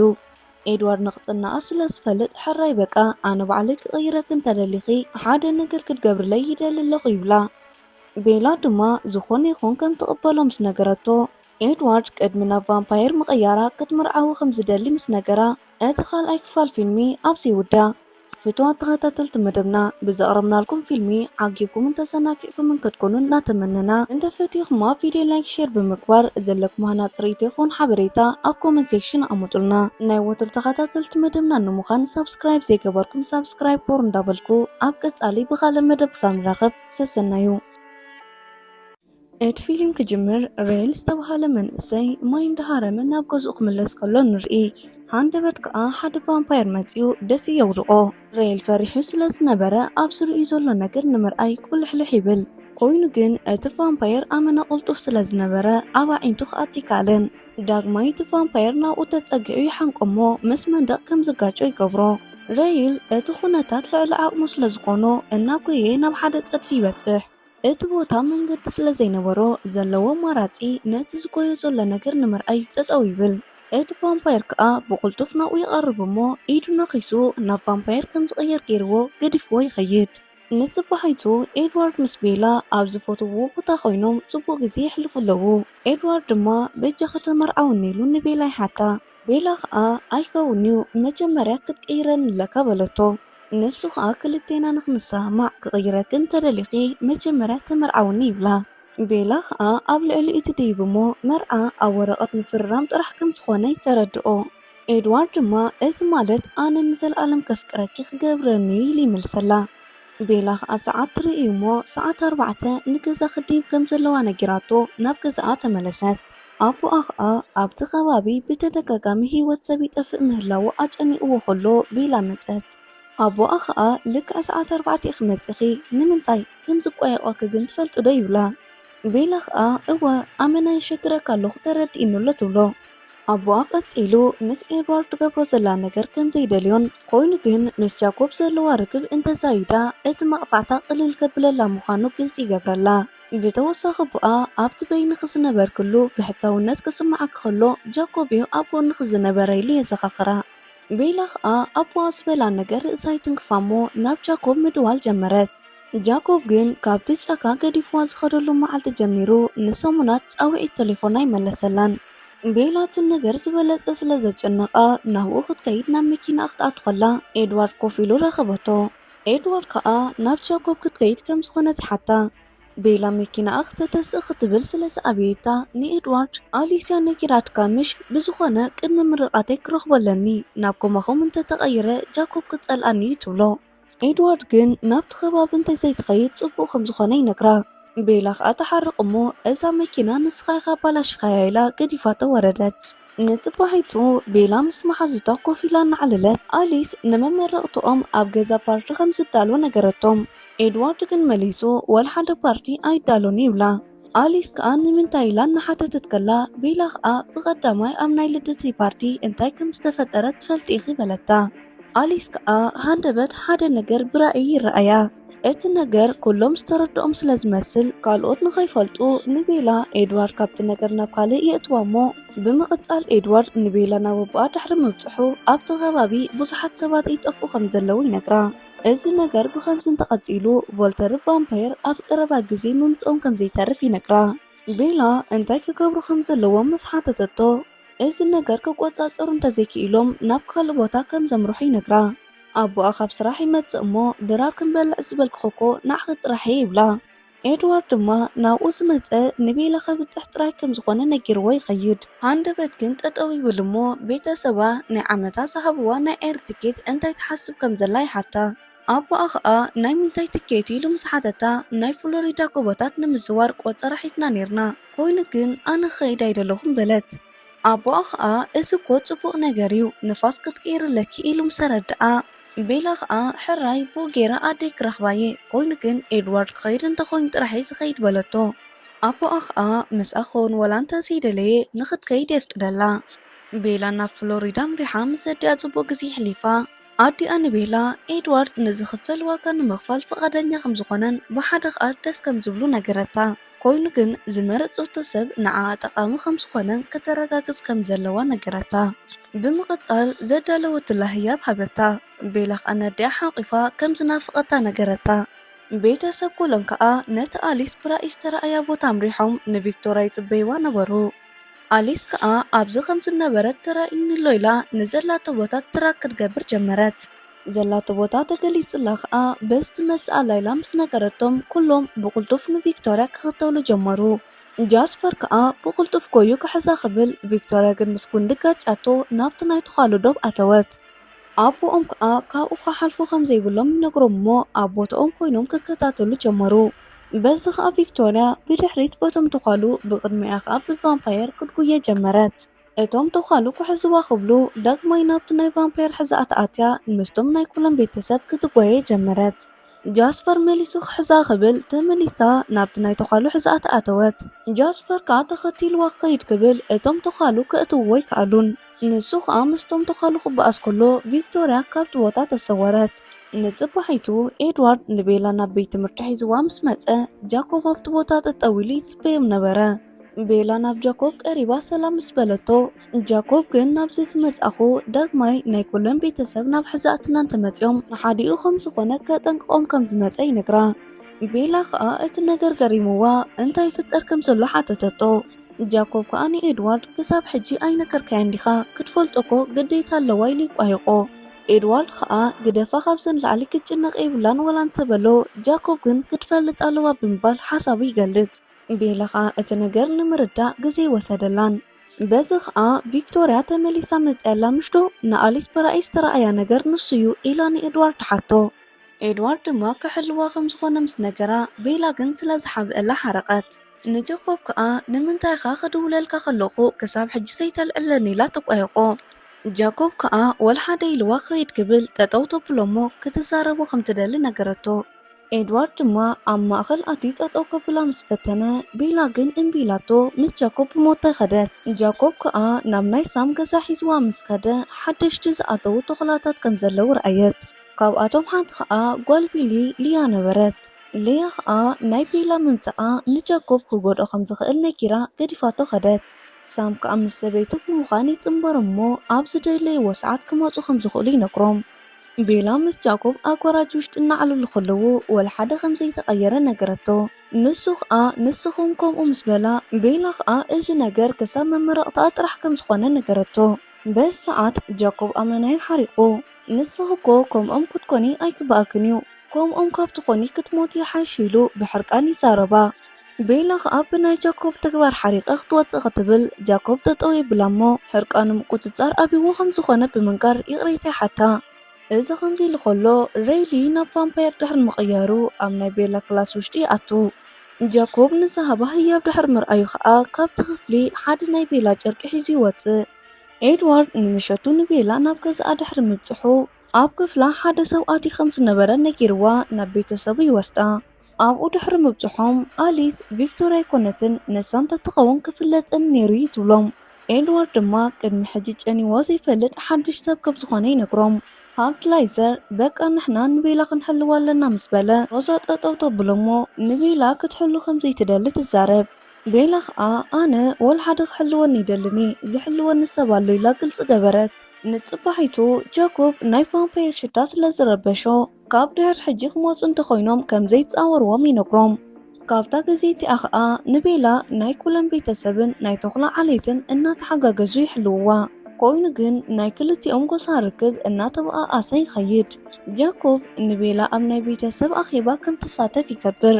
ኣቦኡ ከዓ ቤላ ምስኦም ብምህላዋ ደስ ከም ዝበሎ ይነግራ እሞ ስለ ጎስኦም ሓቀኛ ታሪክ ክነግሮም ጀመረ። ኣብ ሓደ ወቕቲ ናትና ጎሳ ይፍራሕ ነበረ። ኮይኑ ግን ሓደ ሰብ ናባና መፂኡ ንመብዛሕትኦም ሰብና ወድኦም ይብሎም። ነቲ ሰብ ድሕሪ ምቕታሎም ከዓ ሰበይቱ ብሕነ ምፍላይ ትትስእ እሞ ናባና ብምምፃእ ንብዙሓት ካብ ሰባትና ቃተለት። እቲ መራሒ ጎስኦም ጠጠው ከብላ ምስኣ ምስ ተባኣሰ ኣመና ከባድ ኮነቶ። እታ መራሒት ጓሳ ደፋር ስለ ዝነበረት ካራ ውፂኣ ንነብሳ ወግአት። እታ ቫምፓየር ሽታ ደም ጨኒዋ ምስ ፈዘዘት እቲ መራሒ ጓሳ ከዓ ብቐሊሉ ክቐትልዋ ከም ዝኽኣሉ ናይ ጃኮብ ኣቦ ነቲ ታሪክ ይነግራ። ድሕሪዚ ሬይሊ ኣብ ብዙሓት ቦታታት እናተዛወረ ብዙሓት ቫምፓየር ይፈጥር ነበረ። ኣብ ዜና ከዓ ኣብ ዝቕሩብ መዓልታት ብዙሓት ሰባት ይጠፍኡ ከም ዘለዉ ይቃላሕ። ኤድዋርድ ድማ ምናልባት ሓደሽቲ ተወለድቲ ክኾኑ ይኽእሉ እዮም ብምባል ንቤተሰቡ ይነግር። ቤላ ከዓ እዚ ነገር ስለ ዘይተረድኣ ሓደሽቲ ውልዲ ማለት እንታይ ማለት ኢላ ሓተተት። እቶም ቤተሰብ ድማ ሓደሽቲ ተወለድቲ ማለት ኣብ ቀረባ ግዜ ዝተቐየሩ ማለት ከም ዝኾነን ነብሶም ክቆፃፀሩ ከም ዘይክእሉን ሓደ ብሓደ የረድእዋ። ቤላ ናብ ገዛ ድሕሪ ምምላሳ ኣቦኣ ሬይሊ ቤል ስለ ዝተባሃለ ሰብ ይነግራ። ቤተሰቡ ንሓደ ዓመት ሙሉእ ክደልይዎ ከም ዝፀንሕ እውን ወሲኹ ይነግራ። ድሕሪ መዓልታት ጃኮብ ንቤላ ናብ ዝነብረሉ ቦታ ይወስዳ እሞ ክሳብ ሎሚ ዘጨንቆ ነገር ይነግራ። ጃኮብ ከዓ ካብቲ መፅኣት ሒዙ ከም ዝፈትዋን ካብ ኤድዋርድ ንላዕሊ ንዑ ክትመርፅ ይሓታ እሞ ሃንደበት ይስዕማ። ቤላ ከዓ ደፊኣ ጠጠው ተብሎ እሞ ብጉስጢ ሃረመቶ። ኮይኑ ግን ብተግበራ ዝተጎድአት ንሳ ነበረት። ኢዳ ናይ ተኹላ ኣካል ብምህራማ ትጉዳእ እሞ ይሕማ። ንምሸቱ ጃኮብ ንቤላ ናብ ገዝኣ ሒዝዋ ምስ ተመለሰ ኤድዋርድ ብቕልጡፍ ናብኡ ቀሪቡ እንታይ ኻ ጌርካያ ኢሉ ምስ ጃኮብ ኣብ ባእሲ ኣተወ። ኣቦኣ ይወፅእ እሞ እንታይ ከም ዝተፈጠረ ይሓቶም። ጃኮብ ከዓ ንቤላ ስለ ዝሰዓማን ምስ ሃረመቶ ከዓ ኢዳ ጉድኣት በፂሕዋ ስለ ዝሐማ ሓሪቑ ከም ዝኾነ ነቲ ሓቂ ይዛረብ። ሃርድላይዘር ኢዳ እናሃከምላ ከሎ ኢመት ምስ ሮዛ ናብኦም ይመፁ። ቤላ ከዓ ንተኹላ ክታርም ምስ ፈተነት ኢዳ ከም ዝተጎድአት ነገረቶም። ኢመት ከዓ ተኹላ እኮ ዱልዱላት እዮም ይብላ። ቤላ ከዓ እወ እንተዝረኽቡኻ ክገናፅሉኻ ነይሮም እዮም እናበለት ከላ ሮዛ ሃንደበት ሓሪቓ ካብቲ ክፍሊ ወፀት። ቤላ ከዓ ናብ ሮዛ ብምኻድ ንምንታይ ክትፀልእኒ ኢላ ሓተተታ። ሮዛ ከዓ ኣነኮ ኣይፀልኣክኒ ኮይኑ ግን ንስኽ ብዙሓት መማረፅቲ ስለ ዘለውኺ ይቐንኣልከ ትብላ። ቀፂላ ብኸመይ ናብ ቫምፓየር ከም ዝተቐይረት ምዝራብ ጀመረት። ሓደ ኣመና ዘፍቅሮ ሰብ ብየዕሩኽቱ ከም ዝድፈር ገይሩኒ። እዚ ሓይሊ ምስ ረኸብኩ ከዓ ነቶም ዝደፈሩኒ ሰባት ሓደ ብሓደ ቀቲለዮም። እዚ እንተዘይትገብር ንዓኣ ከም ዝሕሸት ነግራ። ቤላ ከዓ ኣነኮ ምስ ኤድዋርድ ራሒ ክነብር ዝደሊ ምስ በለታ፣ ሮዛ ድማ ኣብ መንጎኣትያ ድሕሪ ምቕያርኪ እቲ እንኮ ትደልዮ ነገር እንተሃልዩ ደም ጥራሕ ኢላታ ገዲፋታ ኸደት። ብኻልእ ትዕዝብቲ ከዓ ሬይሊ ንዝቐየሮም ቫምፓየራት ካብ ድሕር ሕጂ ብኸምዚ ዓይነት ርኡይ ከይተጥቅዑ ይብሎም ነበረ። ኮይኑ ግን ኣብ ፖላሶ ኮይኖም ቮልተር ይዕዘብዎም ነበሩ። ሓደ ካብኦም ከዓ ንሓላፊና ኣሮ ክነግረለና ኢሉ ክኸይድ ክብል እታ ምስኦም ዝነበረት ጓል ነቲ ቫምፓየር የእመነቶ። ንሳ ከዓ ሕጂ ክሰሚዕ የብሉን እዚ ነገር ንሕና ባዕልና ክንዋፅኦ ኢና ኢላ ጉሉፅ ገበረትሎም። ንፅባሒቱ ናይ ቤላ መመረቕታ ነበረ። በቲ መመረቕታ መዓልቲ ኩሎም ተምሃሮ ኣብ ናይ ኤድዋርድ ገዛ ብዝተዳለወ ፓርቲ ተዓዲሞም ነበሩ። ጃኮብ ከዓ ምስ ክልተ ኣዕሩኽቱ ናብቲ ፓርቲ ምስ ኣተወ ቤላ ትሪኦ እሞ ኣይመፅእን ኢልካኒ ነበርካን በለቶ። ጃኮብ ከዓ ናብዚ ዝመፀሉ እቲ ብቐዳማይ ዝገበሮ ነገር ኣጣዒስዎ ከም ዝኾነ ብምንጋር ባዕሉ ዝሰርሖ ናይ ኢድ ሃብል ይህባ። ኣሊስ ከዓ እናኸደት ከላ ብራእይ ጨርቂ ናይ ቤላ ኣብ ኩሎም ቫምፓየር እናዘረርእዎም ከም ዝኸዱ ክገብሮም ከሎ ተረኣያ። ንምሸቱ ከዓ ስለቲ ጉዳይ ኩሎም ቤተሰብ ኩለን ይሰምዑ። ኤድዋርድ ድማ እቲ ሰብ ራይሊ ከም ዝበሃልን ኣብቲ ከባቢ ይነብር ከም ዝነበረን ይነግሮም። ጃስፐር ከዓ ሓደሽቲ ወታደራት ናብዚ ይመፁ ከም ዘለውን ከተማ ክሕልዎ ከም ዘለዎም ምስ ተዛረበ ጃኮብ ኣብ መንጎ ናይ ምንታይ ወታደር ኢሉ ይሓትት። እቶም ቤተሰብ ከዓ ቫምፓየር ናይ ቤላ ሽታ እናሸተቱ ይመፁ ከም ዘለው ይነግርዎ። ጃኮብ ከዓ ከምዚ እንተኾይኑ ደኣ ንሕና እውን ኣለናዮ ማለት ይብል። ቤላ ግን ኣይ ንስኻ ከምዚ ክትገብር ኣይትኽእልኒ ኢኻ ክቐትሉኻ እዮም ምስ በለቶ ጃኮብ ጠጠው ይብላ እሞ ኣነ ቫምፓየር ክሳብ ዝቐተልኩ ወላ ሓደ ነገር ኣይፍጠርኒዩ ይትሕሰብ ይብላ። ኤድዋርድ ድማ እወሓቁሎ ንሶም እናትክ ድሕነት ከድልይናዮም ለየረድኣ። ኳልድራይዘር ከዓ ሕራይ በቃ ክልቴና ብግቡእ ምርድዳእ ክህልወናዩ ንስኹም ንሕናን ጽባሕ ኣጸቢቕና ክንስልጥን ኢና ኢሉ ንጃኮብ ይነግሮ። ንጎ ከዓ እቶም ተኻሉ ምስቶም ቫምፓየር ብምዃን ናብ ጫካ ምርሑ። ኳልድራይዘር ከዓ ነቶም ተኻሉ ጃስፐር ምስ ሓደሽቲ ተኻሉ ልምዲ ስለ ዝነበሮ ንሱ የሰልጥነና ኢሉ ይነግሮም። ኤድዋርድ ድማ ንሶም ካባና ብምንታይ ይበልፁ ኢሉ ንካርላይዘር ይሓቶ። ካርላይዘር ድማ ንሶም ሓደሽቲ ዝተቐየሩ ቫምፓየር ስለ ዝኾኑ ናይ ሰብን ናይ ቫምፓየርን ነብስ ኣለዎም፣ ካባና ዝበለፅ ከዓ ጉልበትን ቅልጣፍን ሒዞም እዮም ዝመፁ ኢሉ ይረድኦ። ጃስፐር ከዓ ሓደሽቲ ዝተወለዱ ቫምፓየር ንኽሓንቅኹም ክትፈቕድሎም ይብልኩምን ክጨፋልኡኹም እዮም፣ ብኻልእ ከዓ ከተጥቅዑ ከለኹም ስኢሉ ክኸውን የብሉን ብምባል ንኹሎም ከሰልጥን ጀመረ። ቤተሰብ ኩለን ብናይ ጃስፐር ሓገዝ ክለማመዱ ከለዉ እቶም ተኻሉ ጠጠው ኢሎም ይርእዎም ነበሩ። ጃኮብ ናብ ቤላ ምስ ቀረበ ቤላ ከዓ በዚ ነገር እኮ ክትግዳእ ትኽእል ኢኻ ኢላ ደረዘቶ። ልምምዶም ምስ ወድኡ ንጃስፐር እዚ ኩሉ ነገር ብኸመይ ከም ዝፈለጦ ትሓቶ። ጃስፐር ከዓ ኣብ ኢዱ ዘሎ ናይ ንካስ ስምራት ምስ ኣርኣያ ንሳ እውን ኣነ እውን ኮለኒ ኢላ ናይ ባዕላ ኣርኣየቶ። ጃስፐር ግን ናቱ ቀያይራ ከም ካልኦት ከም ዘይኮነ ይነግራ። ንሱ ቀደም ወታደር ከም ዝነበረ ይነግራ። ሓደ መዓልቲ ከዓ ኩናት ተወዲኡ ብፈረስ ቤተሰቡን ሰበይቱን ንምርካብ እናተመለሰ ከሎ ሰለስተ ዋልድ ይረኽብኦ። ንሱ ከዓ ናብአን ቀሪቡ ስለ መንነቱ ድሕሪ ምንጋር ማርያ ትበሃል ጓል ናብኡ ቀሪባ ከም ዝቀየረቶ ይነግራ። ኮይኑ ግን ኣብቲ ከባቢ ማርያ ናይ ባዕላ ሰራዊት ተዳሉ ነይራ። ኣነ ከዓ ኩሉ ነገር ዝገብረላ ዝነበርኩ ትፈትወኒ ስለ ዝመስለኒ ዝነበረ እዩ። ኮይኑ ግን ንሳ ትፃወተለያ ነይራ። እዚ ምስ ፈለጥኩ ከዓ ገዲፍያ ኸይደ። ድሕሪዚ ግን መንገደይ ጠፊእኒ ከሎ ምስ ኣሊስ ተራኺበ። ንሳ ከዓ ንዓይ ብዙሕ ነገር ጌራትለያ ኣላ ኢሉ ነቲ ታሪክ ይነግራ። ኣሊስ ከዓ ናብኡ ትመፅእ እሞ እቲ ፍጻሜ ዳግማይ ከምዘይከውን ነጊራ ሰዓመቶ። ንምሸቱ ከዓ ጃስፐር ጠጠው ኢሉ ብፀጋም ማርያ ብየማን ድማ ቪክቶርያ ኮይነን ሓደ ነገር ግበረልና ኢለን ሕሾክሾክ ክብልኦ ከለዋ ቤላ ካብ ድቃሳ ተስአት። ኤድዋርድ ድማ እንታይ ከም ዝተፈጠረ ምስ ሓተታ ቤላ ከዓ ድሕሪ ዘሎ መራሒ ቪክቶርያ ተራእዩንዩ ኢላ ትነግሮ።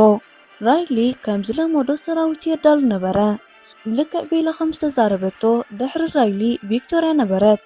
ቪክቶርያ ንራይሊ ከም ትፈትዎ ምሲላ ሕነን ንምፍታይ ክትጥቀመሉ ተዓሽዎ ነበረት። ራይሊ ስለ ዝኣመና ዝበሎቶ ነገር ብዘይ ምድሕርሓር ይገብረላ ነበረ። ጃስፐር ንኤድዋርድን ንጃኮብን ፀዊዑ እቲ ባእሲ ኣብዚ ክንገብሮ ኢና ንሶም ናይ ቤላ ሽታት ተኸቲሎም መፁ ስለ ዘለዉ ያኮብ ንስኻ ንቤላ ሒዝካያ ናብቲ ጎቦ ክትከይድ ኢኻ ምክንያቱ ጨነኻ ክሸቶም ኣይክእልኒ ኢሉ የረድኦ ቤላ ከዓ ናብ ጃኮብ ትፅጋዕ እሞ ጃኮብ ሓቂፉ ናብቲ ጫካ ይወስዳ ቀፂሉ ሓላፊኦም ክኸውን ከም ዝደሊ የፍልጣ ብተወሳኺ ንስኺ እኮ ካብ ሓደ ሰብ ንላዕሊ ክተፍቅሪ ትኽእሊ ኢኺ ሳምን ሊያን ከም ዝገበርዎ ምስ በላ ቤላ ከዓ እሞ ኣነ ኮ ተኹላ ኣይኮንኩም በለቶ ጃኮብ ከዓ ኣነ ኮ ይፈልጥ ኣባይ ዘለክ ስምዒት ፈሊጥ ክትሓብዮ ኣለኺ ስለዚ ተስፋ ዝበሃል ኣይቆርፅኒ ይብላ እሞ ንስኺ ከየፍቀድ ክለይካ ኣይስዕመክን ኢሉ የፃውታ ቤላ ናብ ገዝኣ ምስ ተመለሰት ኣሊስ ምስ ኣቦኣ እናሰሓቐት ክትወፅእ ረኸበቶም ኣሊስ ከዓ ናብኣ ትቐርብ እሞ ነቦኺ ጉዕዞ ኣለዋ ኢለ ኣፍቂደል ክለኹ ስለዚ ንስኽን ኤድዋርድን ጥራሕ ኣብ ገዛ ክነብሩ ትኽእሉ ኢኹም ኢላ ኩሉ ነገር ነገረታ ቤላ ከዓ ናብ ገዛ ተኣቱ እሞ ኣቦኣ ንምንታይ ክሳብ ሕጂ ምስ ኣዲኣ ካብ ዝፈታሕ ጀሚሩ ከም ዘይተመርዓወ ተሓቶ ንሱ ከዓ ናተይ ዝብላ ጓል ከም ዘይረኸበ ይረድኣ እሞ ንስኺ ግን እኮ ንምምርዓው ገና ኢኺ ይብላ ቤላ ከዓ ኣቦኣ ስለ ሓዳር ይሓስብ ከም ዘሎ ስለ ዝተረድአት ደስ ይብላ እሞ እናሰሓቐት ክትወፅእ ክትብል ኣቦኣ ጠጠው ይብላ እሞ እዚ ማለት ከይትረድኦ ይነግራ ብምቕፃል ንስኽን ኤድዋርድን ክትላፍዑ ከለኹም ትጥንቀቑ ዶ ኢሉ ዘይተፅበየ ትሕቶ ይሓታ ቤላ ግን ኤድዋርድ ናይ ቀደም ኣተሓሳስባ እዩ ዘለዎ ብኻልእ ከዓ ድንግል ኢላ ካብቲ ክላስ ገዲፋ ተወፀት ኣቦኣ ከዓ ተገሪሙ ዋ ድንግልቲ ሕጂ ሞ ንኤድዋርድ ፈትየ ኣለኹ ብምባል ምስ ነብሱ ይዛረብ ንምሸቱ ቤላ ናብ ናይ ኤድዋርድ ክላስ ኣምርሐት ኣብኡ ምስ ኣተወትካ ዓራት ትረክብ እሞ ዓራት እውን ኣሎ ትብሎ ኤድዋርድ ድማ ኣይ ምናልባት እተደኺምኪ ክትዕርፍሉ ኢሉ ነቲ ሓቂ ነጊርዋ ክሰዓዓሙ ጀመሩ ቤላ ከዓ ቅድሚ ናባና ምቕያርኪ ንሳኺ ኩሉ ነገር ክፍፅም ይደልየ ኢልካኒ ነርካ ስለዚ ሕጂ ከዓ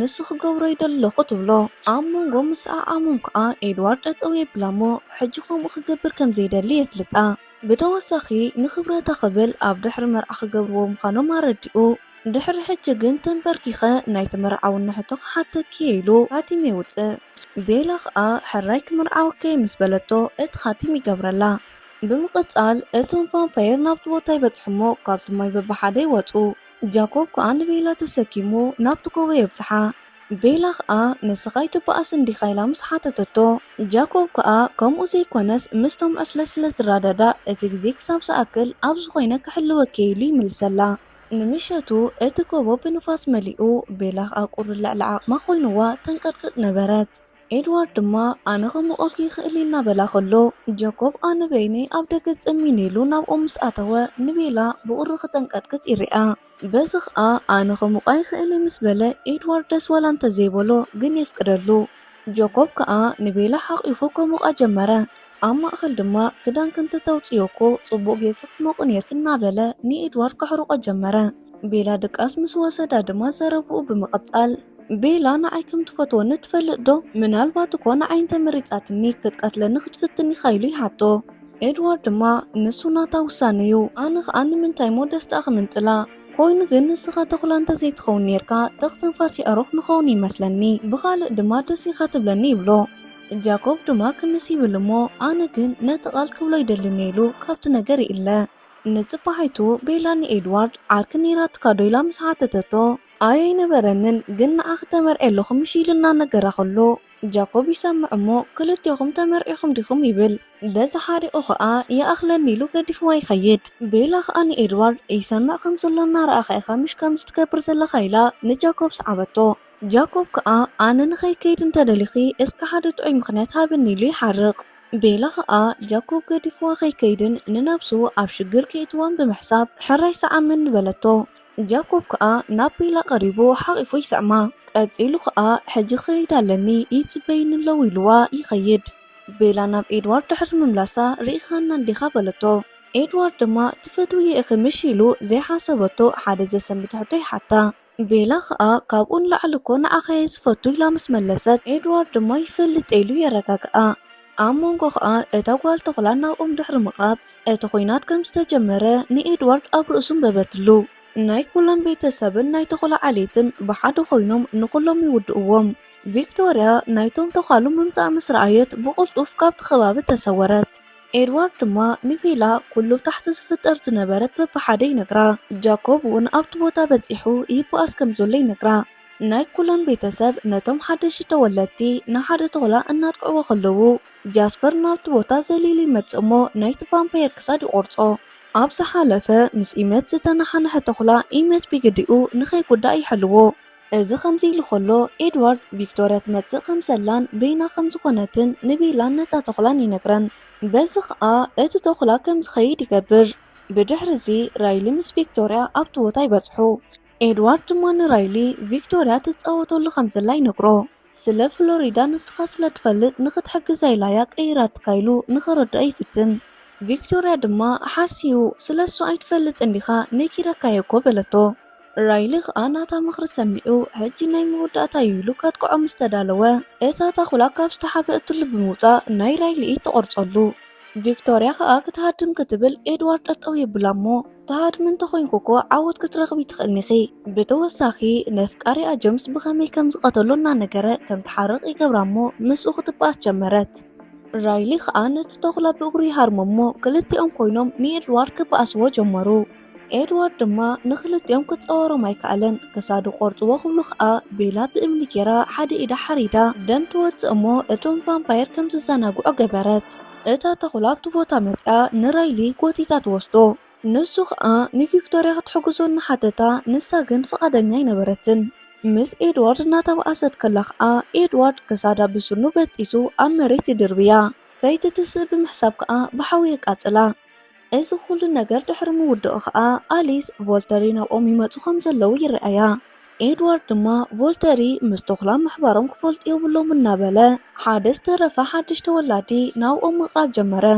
ጃኮብ ከዓ ምስቲ ቫምፓየር እናተበኣሰ ከሎ እቲ ቫምፓየር ዓፅምቲ ናይ ጃኮብ ይሰባብር። ካርላይዘር ድማ ናይ ጃኮብ ኣካል ከም ዝተጎድአ ይነግሮ እሞ ሳምን ካልኦትን ከም ዝወስድዎ ይገብሩ። ኣብ መወዳእታ እቶም ቮልተሪ ኣብቲ ቦታ ይበፅሑ እሞ ከምዚ ዓይነት ባእሲ ስለ ዝሓለፎም ይድነቑ። እታ ሓላፊት ከዓ ራይሊ ዝቐየረ ሓንቲ ጓል ትርኢ እሞ ሓደ ሰብ እኮ ተሪፍኩም ኣሎ ትብሎም። ካርላይዘር ድማ ንሳ ንሕና ክንከናኸና ኢና ይብላ። እታ ሓላፊት ግን ክትሰምዖም ፈቃደኛ ኣይነበረትን። ነታ ቆልዓ ከም ተሓምንን ብምግባር ሓላፊኦም መን ከም ዝነበረ ሓተተታ። እታ ቆልዓ ድማ ሓላፊኣ ራይሊ ከም ዝበሃል ኮይኑ ግና ፀቢቐ ከም ዘይትፈልጦ ነገረታ። እታ ሓላፊት ድማ ፊሊክስ ንዝተባሃለ ቫምፓየር ንኽቐትላ ኣዘዘቶ። ንሱ ከዓ ክቐትላ ናብኣ ምስ ቀረበ ካርላይዘርን ሰበይቱን ሓንቲ ዕድል ጥራሕ ክህብዋ ይልምንዎ። እታ ሓላፊት ግን ንሕና ቮልተር እኮ ካልኣይ ዕድል ኣይንህብኒና ብምባል ንኽቐትላ ኣዘዘቶ። ብተወሳኺ ንቤላ ኣሮኮ ክቕይረኪ ዝደሊላ ምስ ተዛረበት ቤላ ከዓ ቆፀራ ምትሓዞም ግልፂ ገበረትላ። እቲ ፊሊክስ ዝተባሃለ ቫምፓየር ናብታ ቆልዓ ብምኻድ ይቃብፃ። ንምሸቱ ካርላይዘር ንጃኮብ ክሕክሞ ንዕዘብ። ጃኮብ ብስቃይ እናእወየ ከሎ ኣቦኡ ብደገ ብጭንቀት ይፅበዮ ነበረ። ካርላይዘር ኣብ መወዳእታ ሓኪምዎ ይወፅእ እሞ መድሃኒት ከም ዝሃቦ ይነግሮም። ወሲኹ ነብኡ ብርቱዕ ርእስ ንክህልዎ ስለ ዝኽእል ኣፀቢቕኩም ረኣይዎ ይብሎም እሞ ይጨባበጡ። ካርላይዘር ክኸይድ ክብል ንቤላ ጃኮብ ይደልያ ከም ዘሎ ይነግራ። ቤላ ከዓ ናብ ጃኮብ ምስ ከደት ብጨርቂ ተጠቕሊሉ ከም ዝፈትዋ ይነግራ። ቤላ ቀፂላ ትፈልጥ ኣነ እውን ይፈትወካየ ግን ምሳኺ ክኸውን ኣይክእልኒ ኢላ ትትስእ። ክትከይድ ክትብል ንጃኮብ ተመሊሰ ክመፅእ ትደለየኒ ዲኻ ኢላ ሓተተቶ። ጃኮብ ግን ኣይ ንዝተወሰነ መዓልቲ በይኒ ክኾን እዩ ዝደሊ ኮይኑ ግን ክትፈልጥዮ ዘለኪ ብዝኾነ ይኹን ተስፋ ከም ዘይቆርፅ ብምባል ከም ትኸይድ ይገብር። ንፅባሒቱ ቤላን ኤድዋርድ ንክትቀየርኒ ዝደለኹኻ ንዓኸን ጃኮብን ንምውድዳር ኢለይኮንኩን ኮይኑ ግን ኣብ ሂወተይ ዝጎደለ ቦታ ንምምላኤ ትፈልጥ ዲኻ ብዙሕ ግዜ ካብ ሞት ተሪፈለኹ እዚ ከዓ ንዓይ ብርትዐ ይህበኒ ኢላ ነገረቶ። ኤድዋርድ ድማ ለካስ ንስኺ ንዓይ ሓሲብ ይኮንክን ኢልዋ ተሰሓሓቑ ጀመሩ። ቤላ ናብ ኤድዋርድ ቀሪባ ብሰብኣውነት ሂወታ ንዕኡ ዝኸውን ነገር ክትቦ ከም ትኽእል ነገረቶ። ድሕሪ እዚ ግን ነቦኣ ቻርሊ ስለ መርዐኦም ንምንጋር ዓብ ፈተና ከም ዘለዋ ረዳኣቶ። ብምቕፃል እቲ ኣብ ዝሓለፈ ሰርኣያ ኻቲም ንኽገብረላ ሓተተቶ። ኤድዋርድ ድማ ነቲ ኻቲም ምስ ገበረላ እቲ ፊልም ይውዳእ።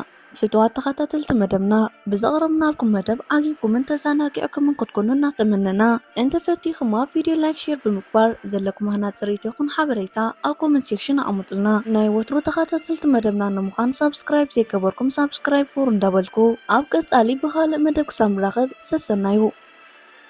እቲ ፊልም ክጅምር ጃኮብ ሓሪቑ ካብ ገዛ ክወፅእ ከሎ ንርኢ። أبو أبيلي ناي ودو خناتات أنقوا مسوطة أمريت سنبرا ناي بيلان إدواردن ناي مرعا أدنا ورقات يرئيمو ودو بمنتاي مغنيت كم زحارق يردو بيلا مس أليس سلات مرعاي زراربا نيران أليس كأ كيد نسخي أبسو الحانتي تكبرنخي كده عرفتو سريلا كم تخيد كبرتا نمشوتو بيلا بكلاسا خوينا جاكوب نسابا هيا بنا رأيت كلا إدوارد يمتس قاتيلو إدوارد حدا زي نكرا نكر كم زولي نكرا ቤላ ከዓ ብዛዕባ እቲ ነገር ምስ ሓተተቶ ኤድዋርድ ነቲ ታሪክ ሓደ ብሓደ ክነግራ ጀመረ። ኣብቲ ካርላይዘር ዝቐየሩ ሰዓት ደም ሰብ ንምጥዓም ወፂኡ ከም ዝነበረ ይነግራ። እቶም ዝቆድሎምን ዝሃድኖምን ዝነበሩ ሰባት ከዓ ኣመናት ጨከናትን ገበነኛታት ከም ዝነበሩ ይገለጸላ። ሕጂ ግን ከምኡ ብምግባሩ ከም ዝተዓስ ወሲኹ ይነግራ።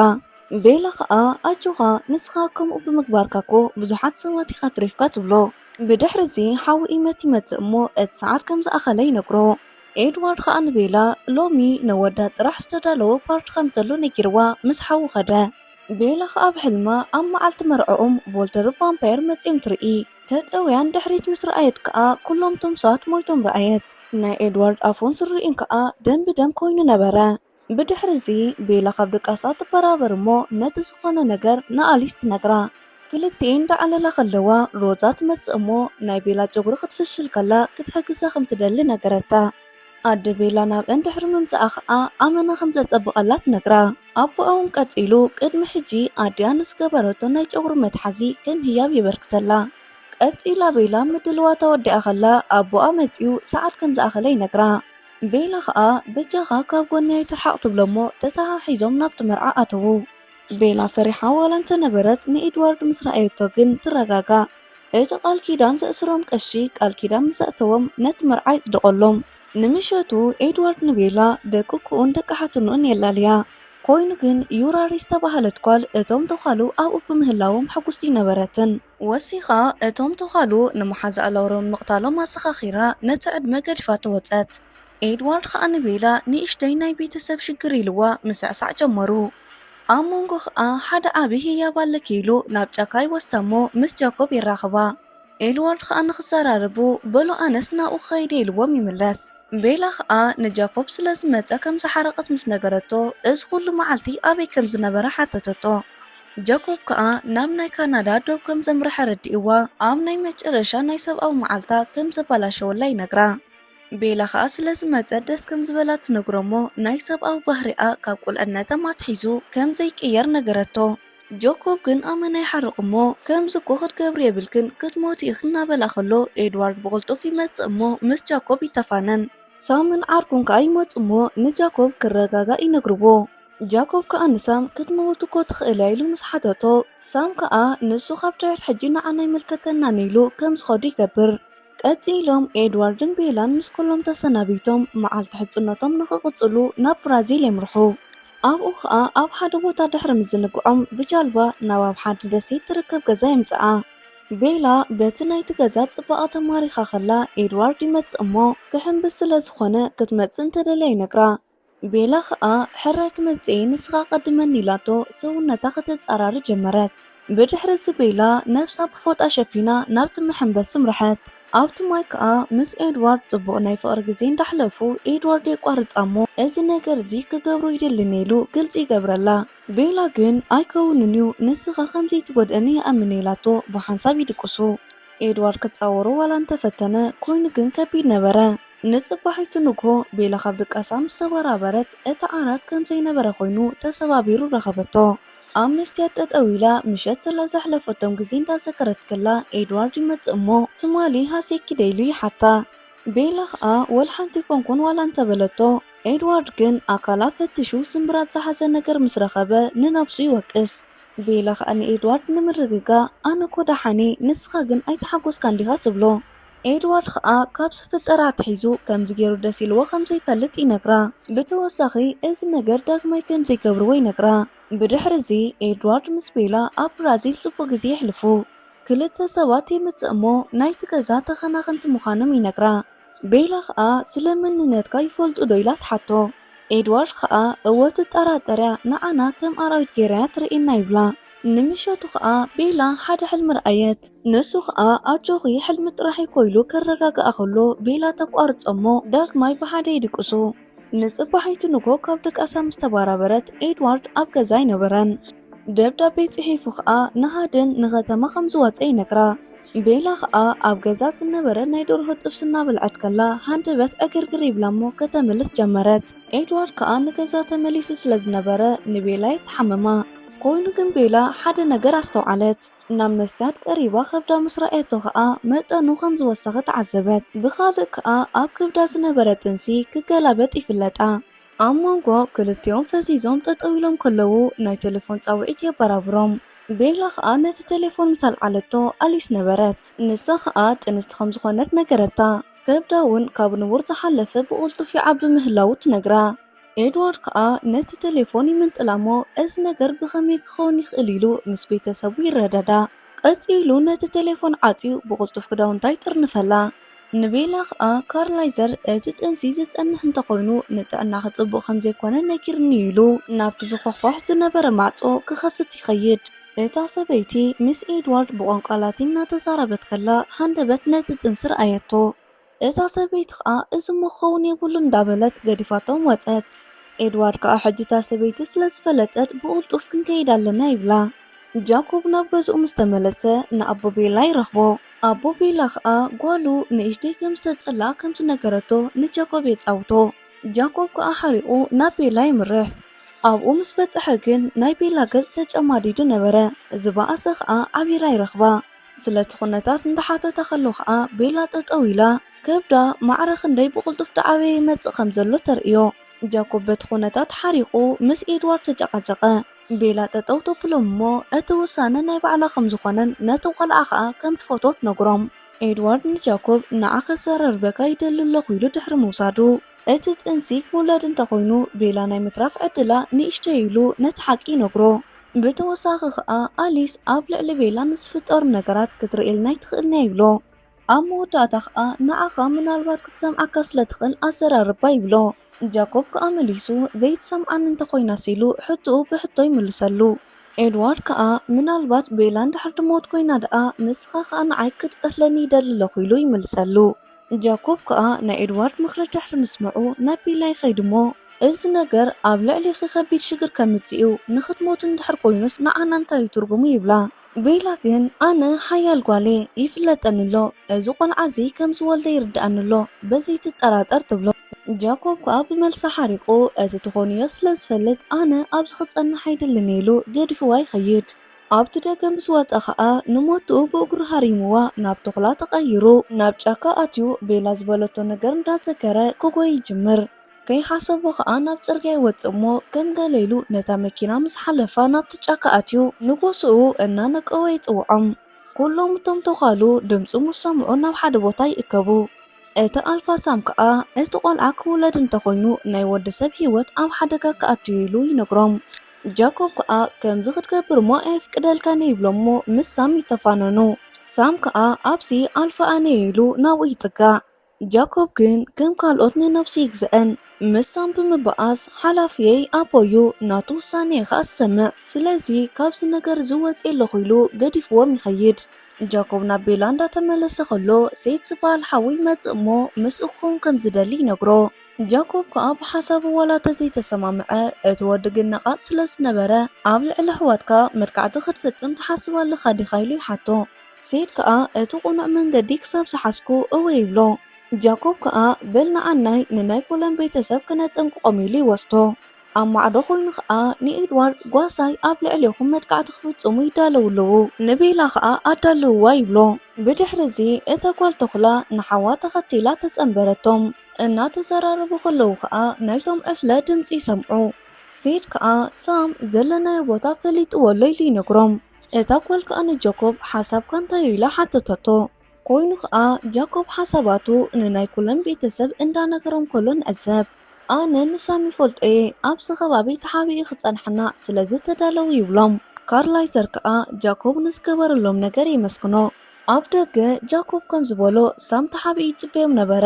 ሴት ምስ ሓፍቱ ኮይኖም እናተባረዩ ንቤላ ይሕልዋ ብዝነበሩሉ ሰበይቲ ካርላይዘር ዝበልዕዋ ነገር ሒዛትሎም ትመጽእ። እታ ጓል ግን ምስኦም ትረዳዳ ኣይትመስልን። እዚ ከምዚ ኢሉ ከሎ ካርላይዘር ንቤላ ነቲ ጥንሲ ይርእየላ ነበረ። ኮይኑ ግን እቲ ጥንሲ ሓያል ስለ ዝነበረ ናይ ኮና ዕፅምታ ሓደ ብሓደ ይሰባብሮም ነበረ።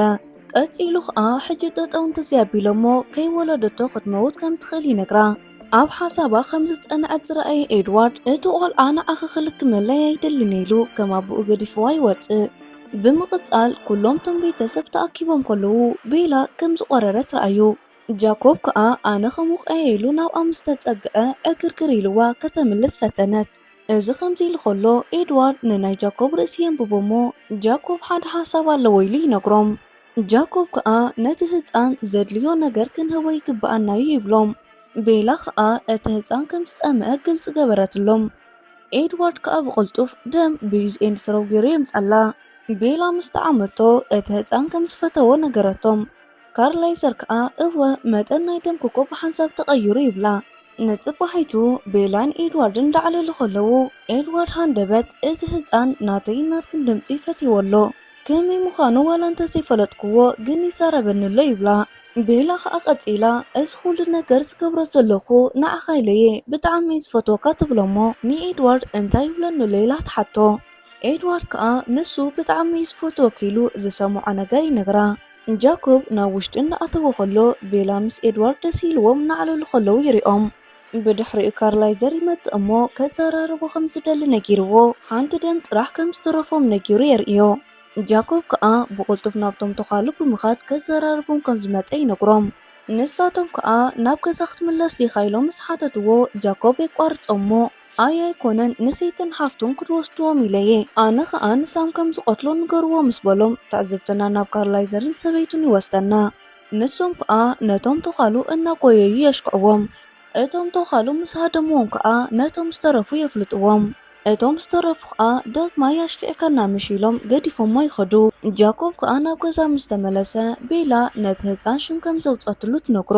ወዲ እንተኮይኑ ብኣኻን ብናይ ኤድዋርድ ሽምን ኤጄ ክንብሎ ኢና፣ ጓል እንተኮይና ግን ብናይ ኣዴታትና ሽም ሪምሰሚ ክንብላ ኢና ኢላ ረድኣቶ። ኤድዋርድ ከዓ ተመራፂ ሽምዩ ምናልባት ንክልቲኡ ጎሳ ተተዓርቕ ይመስለኒ ይብላሞ ሃንደበት ሕቆ ቤላ ይስበር እሞ ሕርሳ ይመፅእ። ክልቲኦም ብሓንሳብ ኮይኖም ተረባሪቦም ከውልድዋ እንዳፈተኑ ሮዛ ከዓ ብመጥባሕቲ ክትወልድ ከም ዘለዋ ነጊራ ከብዳ ትቐዶ። ኮይኑ ግን ንሳ ደም ክትቋፃፀር ስለዘይትኽእል ኢመትን ኣሊን ኮይኖም ንሮዛ ቀልጢፎም ሒዞም ኣይወፁ። ጃኮብ ከዓ ንኤድዋርድ ህድመት ልባ ቅድሚ ጠጠው ምባሉ ቀይራ ይብሎ። ኤድዋርድ ከዓ ንቤላ ድሕሪ ምንካሱ እታ ህፃን ትወፅእ እሞ ፆታኣ ከዓ ጓል ከም ዝኾነት እንዳነገሮም ከሎ ቤላ ክትመውት ትጅምር። ክልቲኦም ኣቕሞም ዝፈቐዶ ዋላ እንተፈተኑ ቤላ ግን ክትስእ ኣይከኣለትን። ጃኮብ ከዓ ንኤድዋርድ ንስኻ ኣቕምኻ ጌርካ ኢኻ ክቐትለካ እውን ኣይግባኣንን ኢሉ ገዲፍዎ ይወፅእ እሞ ኣብ ደገ ኮፍ ይብል። ኣብ ደገ ከዓ ዝከታተሎም ዝነበረ ተኹላ ይሪኦም እሞ ካብቲ ከባቢ ይስወር። ኤድዋርድ ከዓ ተስፋ ብዘይምቑራፅ ደጋጊሙ ኣብ ዝተፈላለዩ ቦታ እንዳነኸሰ ክቕይራ ይፍትን። ናይ ኤድዋርድ ስራሕ ከዓ ከንቱ ይነበረን። ብዝሃባ ደም ቤላ ብኣካላታ ሰሪሑ ናብ ቫምፓየር ክትቅየር ትጅምር። እዚ ከምዚ ኢሉ ከሎ ሳም ናብ ኣቦ ጃኮብ ኣምሪሑ ኩሉ ነገር ይነግሮ። ቤላ ከዓ ወደይኮ ከምዚ ከይትገብሩ ኢሉ ኣጠንቅቕኩም ኢሉ ንሳም ምስ ነገሮ ሳም ክሰምዖ ፈቃደኛ ኣይነበረን። ብድሕሪ እዚ ሞት ናይ ቤላ ዝሰምዐ ተኹላ ይመፅእ እሞ ንሳም ይነግሮ። ሳም ከዓ ቤላ ስለ ዝሞተት እዚ ነገር ጠጠ ኩነብሎ ኣለና ኢሉ ንቢል ነጊሩ ንኩሎም ሒዝዎም ይኸይድ። ጃኮብ ከዓ ነቲ ህፃን ንምጥፋእ ናብ ውሽጢ ምስ ኣተወ ሮዛ ተፃውታ ነበረት። ቀስ ኢሉ ናብ እንዳተፀግዐ ከሎ ከዓ እታ ህፃን ናይ ጃኮብ ርእሲ ትቆፃፀሮ እሞ ዓብያ እንታይ ክትመስል ከም እትኽእልን ነዲኣ ከዓ ፅቡቅ ሓው ከም ዝኸውን ኣረዲኣ ተረጋግኦ። ጃኮብ ከዓ እታ ህፃን ብዘርአየቶ ራ እንዳሓሰበ ኣብ መሬት ይንብርከኽ።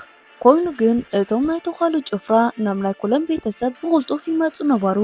ኤድዋርድ ከዓ ምስ ጃስፐርን ኣሊስን ብምዃን ዋላ እውን ብቁፅሪ እንተበዝሑና ግን ክንበኣሶም ኣለና ኢሉ ነጊርዎም ክበኣሱ ይጅምሩ። ድሕሪ እዚ ካርላይዘርን ካልኦትን ይፅምበርዎም። ሴት ምስ ሓፍቱ ከዓ ነቶም ቫምፓይራት ሓጊዞም ምስ ናይ ባዕሎም ጎሳ እናተበኣሱ ከለዉ ጃኮብ ይመፅእ። ብድሕሪ እዚ ንዓኣ ክቆትሉ እንተደልዮም ንዑ ክሓልፉ ከም ዘለዎም ነጊሩ ናብ ተኹላ ይቕየር። ኣብዚ ኩሉ እግርግር ማእኸል ኤድዋርድ ንጃኮብ ጠጠው የብሎሞ ግደፎም ወልሓደ ይገብርዋን እዮም ናቶም እውን ኮዘር ኣለዋ ኢሉ ይነግሮ። በዚ ዘረብኡ ከዓ ሳም ምስቶም ካልኦት ዝገብርዎ ነገር ጠጠው የብሉ። ኤድዋርድ ወሲኹ ብኣኣ ዝመፀ ዘይውዳእ ኩናት ከምፅእ ብምባል ናይ ክልቲኡ ቤተሰብ መተዓረቂት ከም ዝኾነት ነጊሩ ኩሎም ትኻሉ ከም ዝኸዱ ይገብር። ድሕሪ ዝብዙሕ መከራ ንቤላ ኣፀራርዮም ይኸድንዋ። ኤድዋርድ ከዓ ንምንታዩ ንምቕያር ክርዲ ዝዘደንጉያ እቲ ዝወጋእናዮ መድሃኒት ድዩ እናተባሃሉ ምስ ኣቦኡ ካርላይዘር ይዘራረቡ። ድሕሪ ዝተወሰነ ደቂቕ ከዓ ኣብ ኣካላት ዝሰራጭ ዘሎ ሓይሊ እናቐልጠፈ ይመጽእ እሞ ቤላ ነቲ ዝተጎድኦቶ ኣካላ ቀስ ብቐስ ክዕረ ጀመረ። ኩሉ ነገራት ፀቢቑ ጨጉራን ገፃን ካብ ቅድም ብዝበለፀ ከንፀባረቕ ይጅምር። ቤላ ምስ ኤድዋርድ ዘሕለፈቶ ኩሉ ነገር ብሓሳባ ይመላለሳ። ናይ ኩሎም ቤተሰብ ከዓ ቤላ ክሳብ ትትስእ ብሃንቀውታ ይፅበይዋ ነበሩ። ቤላ ከዓ ቀሲላ ዓይና ምስ ከፈተቶ እቲ ፊልም ኣብዚ ይውዳእ። ፍትዋት ተኸታተልቲ መደብና ንሎሚ ዘቕረብናልኩም መደብ ነዚ ይመስል ነይሩ። እንተፈቲኹማ ላይክ ብምግባር ዘለኩም ሃናፅ ርኢቶ ይኹን ሓበሬታ ኣብ ኮመንት ሴክሽን ኣምጡልና። ናይ ወትሩ ተኸታተልቲ መደብና ንምዃን ሳብስክራይብ ዘይገበርኩም ሳብስክራይብ ኩር እንዳበልኩ ኣብ ቀፃሊ ብኻልእ መደብ ክሳብ ንራኸብ ሰሰናዩ። እቲ ፊልም ክጅምር ቤላ ናብ ቫምፓየር ድሕሪ ምቕያራ ካብ ቀደም ዝተፈለየ ናይ ምስማዕን ምርኣይን ዓብ ሓይሊ ትረክብ።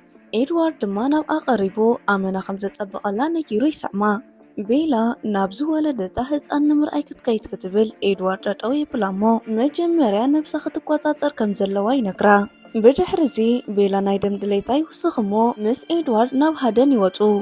ኤድዋርድ ድማ ንቤላ ጠጠው ኣቢሉ ዓይኒ ዓሚቱ እንታይ ከም ዝስማዓ ዘሎ ይሓታ። ቤላ ከዓ ዝተፈላለዩ ነገራት ትሰምዕ ነበረት። ኣብ ርሑቕ ከዓ ጠልቤዱ ከም ዘላ ምስ ፈለጠት ንምህዳን ተተሓሒዞም ይኸዱ። ቤላ ኣብቲ ቦታ በፂሓ እናረኣየት ከላ ኣብ ርሑቕ ናብ ጎቦ ዝድይብ ሰብ ከም ዘሎ ይፍለጣ። ናይቲ ሰብ ደም ንምጥዓም ድማ ሃረር በለት። እቲ ሰብ ሸተት ኢሉ እግሩ ምስ ደመየ ቤላ ምኽኣል ኣብይዋ ብቕልጡፍ ናብኡ ብርሐት። ኮይኑ ግን ኤድዋርድ የርክባ እሞ ኣብቲ ከባቢ ሰብ ኣሎ ኢሉ ከምዘይሓስብን ከምኡ ክትገብር ከምዘይብላን ይነግራ። ቤላ ከዓ ካብቲ ከባቢ ክኸይድ ይደሊ ኣለኹ ኢላ ብምኻድ ኣብ ጫካ ውሽጢ ዝነበረ ሓደ እንስሳ ሃዲና በልዐት። ካብ ሃደን እናተመለሱ ከለዉ ከዓ ኤድዋርድ ንቤላ ሓደሽቲ ናብ ቫምፓየር ዝተቐየሩ ናይ ሰብ ደም እንተሸቲትዎም ነብሶም ምቁፅፃር ይኣብዮም፣ ንስኺ ግን ከምኦም ኣይኮንክን ይብላ። እንዳዕለሉ ናብ ገዛ ምስ በፅሑ ከዓ ጃኮብ መፂ ይሕወሶም። ቤላ ከዓ ንጃኮብ በቃ ካብ ድሕሪ ሕጂ ርሕቀተይ ክሕልዌ ንስኻ ግን ንምንታይ ኻ መፂኻ ኢላ ትሓቶ። ጃኮብ ከዓ ነታ ቆልዓ ክርአይለየ ይብላ። ቀፂሉ ከዓ ቀሪብኪ ከተረጋግፅ ትኽእሊ ኢኺ ይብላ። ቤላ ከዓ ናብኡ ቀሪባ ሽዱኡ ድሕሪ ምሽታታ ናይ ብሓቂ ግን ከልቢ ከልቢ ኢኻ ትጮኒ ኢላቶ ናብ ውሽጢ ኣተዉ። ብድሕሪዚ ነታ ዝወለደታ ህፃን ይህብዋ። እታ ህፃን ከዓ ብዛዕባኣ ዘለዋ ተዘክሮ ርኣየታ። ጃኮብ ድማ የቋርፃ እሞ በቃ ሕጂ ነታ ህፃን ክትህቡን ኣለኩም ኢሉ ክወስዳ ክብል ቤላ እንታይ ትገብር ኣለኻ ኢላ ሓረቐት። ሮዛን ኢሜትን ከዓ እቲ ሓቂ ንገርዋ እምበር ኢሎም ከም ዝነገራ ይገብርዎ። ጃኮብ ከዓ ተጓሉ ክገብርዎ ዝግብኦም ነገር ክገብርዎ ኣለዎም ይብላ። ቤላ ከዓ ክጎድአካ ይደሊን ኢላ ብክሳዱ ሒዛ ተውፅኦ። ጃኮብ ከዓ እዚ ምግባር ናይ ክድኒ ይብላ እሞ ቤላ ከዓ ገና ሓንሳብ ጥራሕ እኳ ሓቂፍያ ኢላቶ ኣብ ሞጎት ይኣትዉ። ኣብ መንጎ ከዓ ሴትን ሓፍቱን ይመፁ። ሴት ንጃኮብ ሓኪዙ ናብ ቤላ ምስ ተፀግዐ ቤላ ተሃርመሞ ምስ ጉንዲ ጋጨወቶ። ቤላ ከዓ ሰንቢዳ ሴት ኣመና ይቕሬታ ከይሓሰብኮ ኢላ ረጋግኣቶ። ጃኮብ ከዓ መወዳእታ ከምዚ ምግባሮም ጠቃሚ ከም ዝኾነ ይነግሮም። ካብዚ ብምቕፃል ኤድዋርድ ምስ ቤላ ናብ ሓድሽ ገዝኦም የምርሑ እሞ ገዝኦም ይሳውራ። ብምቕፃል ናብ መደቀሲ ክፍሎም ይኣትዉ እሞ ዓራት ምህላው ይርኡ።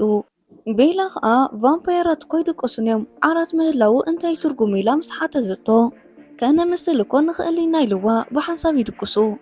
ንፅባሒቱ ቤላ ናብ ናይ ኩሎም ቤተሰብ ምስ ተመለሰት ኣቦኣ ተጨኒቑ ብተደጋጋሚ ይድውል ከም ዘሎ ይነግርዋ። ካርላይዘር ድማ ከም ዝሞትኩኮ ነቦኹን ነግሮ ሓሲብና ነርና ይብልዋ። ቤላ ከዓ ሕራይ በቃ ፅባሕ ገዲፍናዮ ክንከይድ ኢና ምስ በለት ጃኮብ ኣብ መንጎ ይኣትዉ እሞ ካብዚ ናይ ምኻድኮ ወላ ሓደ ንዓይ ነገር ክንን ይብላ። ካርላይዘር ድማ ቤላ ሞይታላ እንተኢልና ኣብዚ ክንነብር ኣይትኽእልንያ ስለዚ ክንከይድ ኣለና ኢሉ የረድኦ። ጃኮብ ከዓ ብቕልጡፍ ናብ ኣቦ ቤላ ይምርሕ። ኣቦኣ ከዓ ቤላ ከመይ ኣላ ኢሉ ይሓቶ። ጃኮብ ከዓ ድሓን ከም ዝኾነትን ቅድሚኡ ግን ክፈልጦ ዝግብኦ ነገር ከም ዘሎ ይነግሮ። ብተወሳኺ ቤላ ንኽትነብር ክትቅየር ኣለዋ ይብሎ።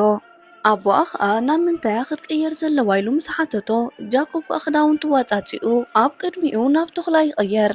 ኣቦኣ ድማ ብዝረኣዮ ነገር ኣመና ይስንብድ። ጃኮብ ቀፂሉ ናብ ናይ ኩለን ቤተሰብ ከይዱ ኩሉ ዝተፈጠረ ነገር ንቤላን ንኤድዋርድን ይነግሮም። ኤድዋርድን ቤላን ብተግባር ሓሪቆም ከምኡ ክገብር ከም ዘይነበሮ ይነግርዎ። ጃኮብ ከዓ ኣቦ ክኮ ድሕሪ 10 ደቂቕ ኣብዚ ክበፅሕ ኢሉ የሰንብዳ። በዚ ከዓ ኩሎም ንቤላ ከመይ ጌራ ናይ ሰብ ደም ክትቆፃፀር ከም ትኽእል ይነግርዋ። ድሕሪዚ ከዓ ኣቦኣ ናብቲ ገዛ ይመፅእ።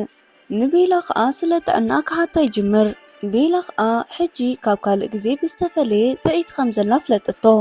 ኣቦኣ ከዓ ንስኽ እውን ከም ጃኮብ ዲኺ ኢሉ ይሓታ። ቤላ ከዓ ንድሕንነቱ ብምሕሳብ ነቲ ነገር እንተዘይፈለጥካ ይሓይሽ እንዳሓን ምዃነይ ጥራሕ እናሓሰብካ ንበር ኢላቶ ይተሓቃቀፉ። ኣቦኣ ድሕሪ ምሕቃፉ ኣካላት ዝሑል ከም ዝኾነ ይግንዘብ። ኮይኑ ግን ወላ ሓደ ክብላ ይደለየን። ኤድዋርድ ድማ ብምቕፃል ንዝወለድዎ ህፃን ኣምፅኡ የርእዮ። ኣቦኣ ድማ ብሓደራ ተዕቢዋ ዘለኹም ቆልዓ ያምሽ ኣብ ዓይና ንቤላ ትመስል ይብሎም። ስለዚ ክፈልጥ ኣይግባእኒ እንዲሉ ንቤላ ይሓታ። ቤላ ከዓ እወ ትብሎሞ ናብ ገዝኡ ክኸይድ ተፋንዎ።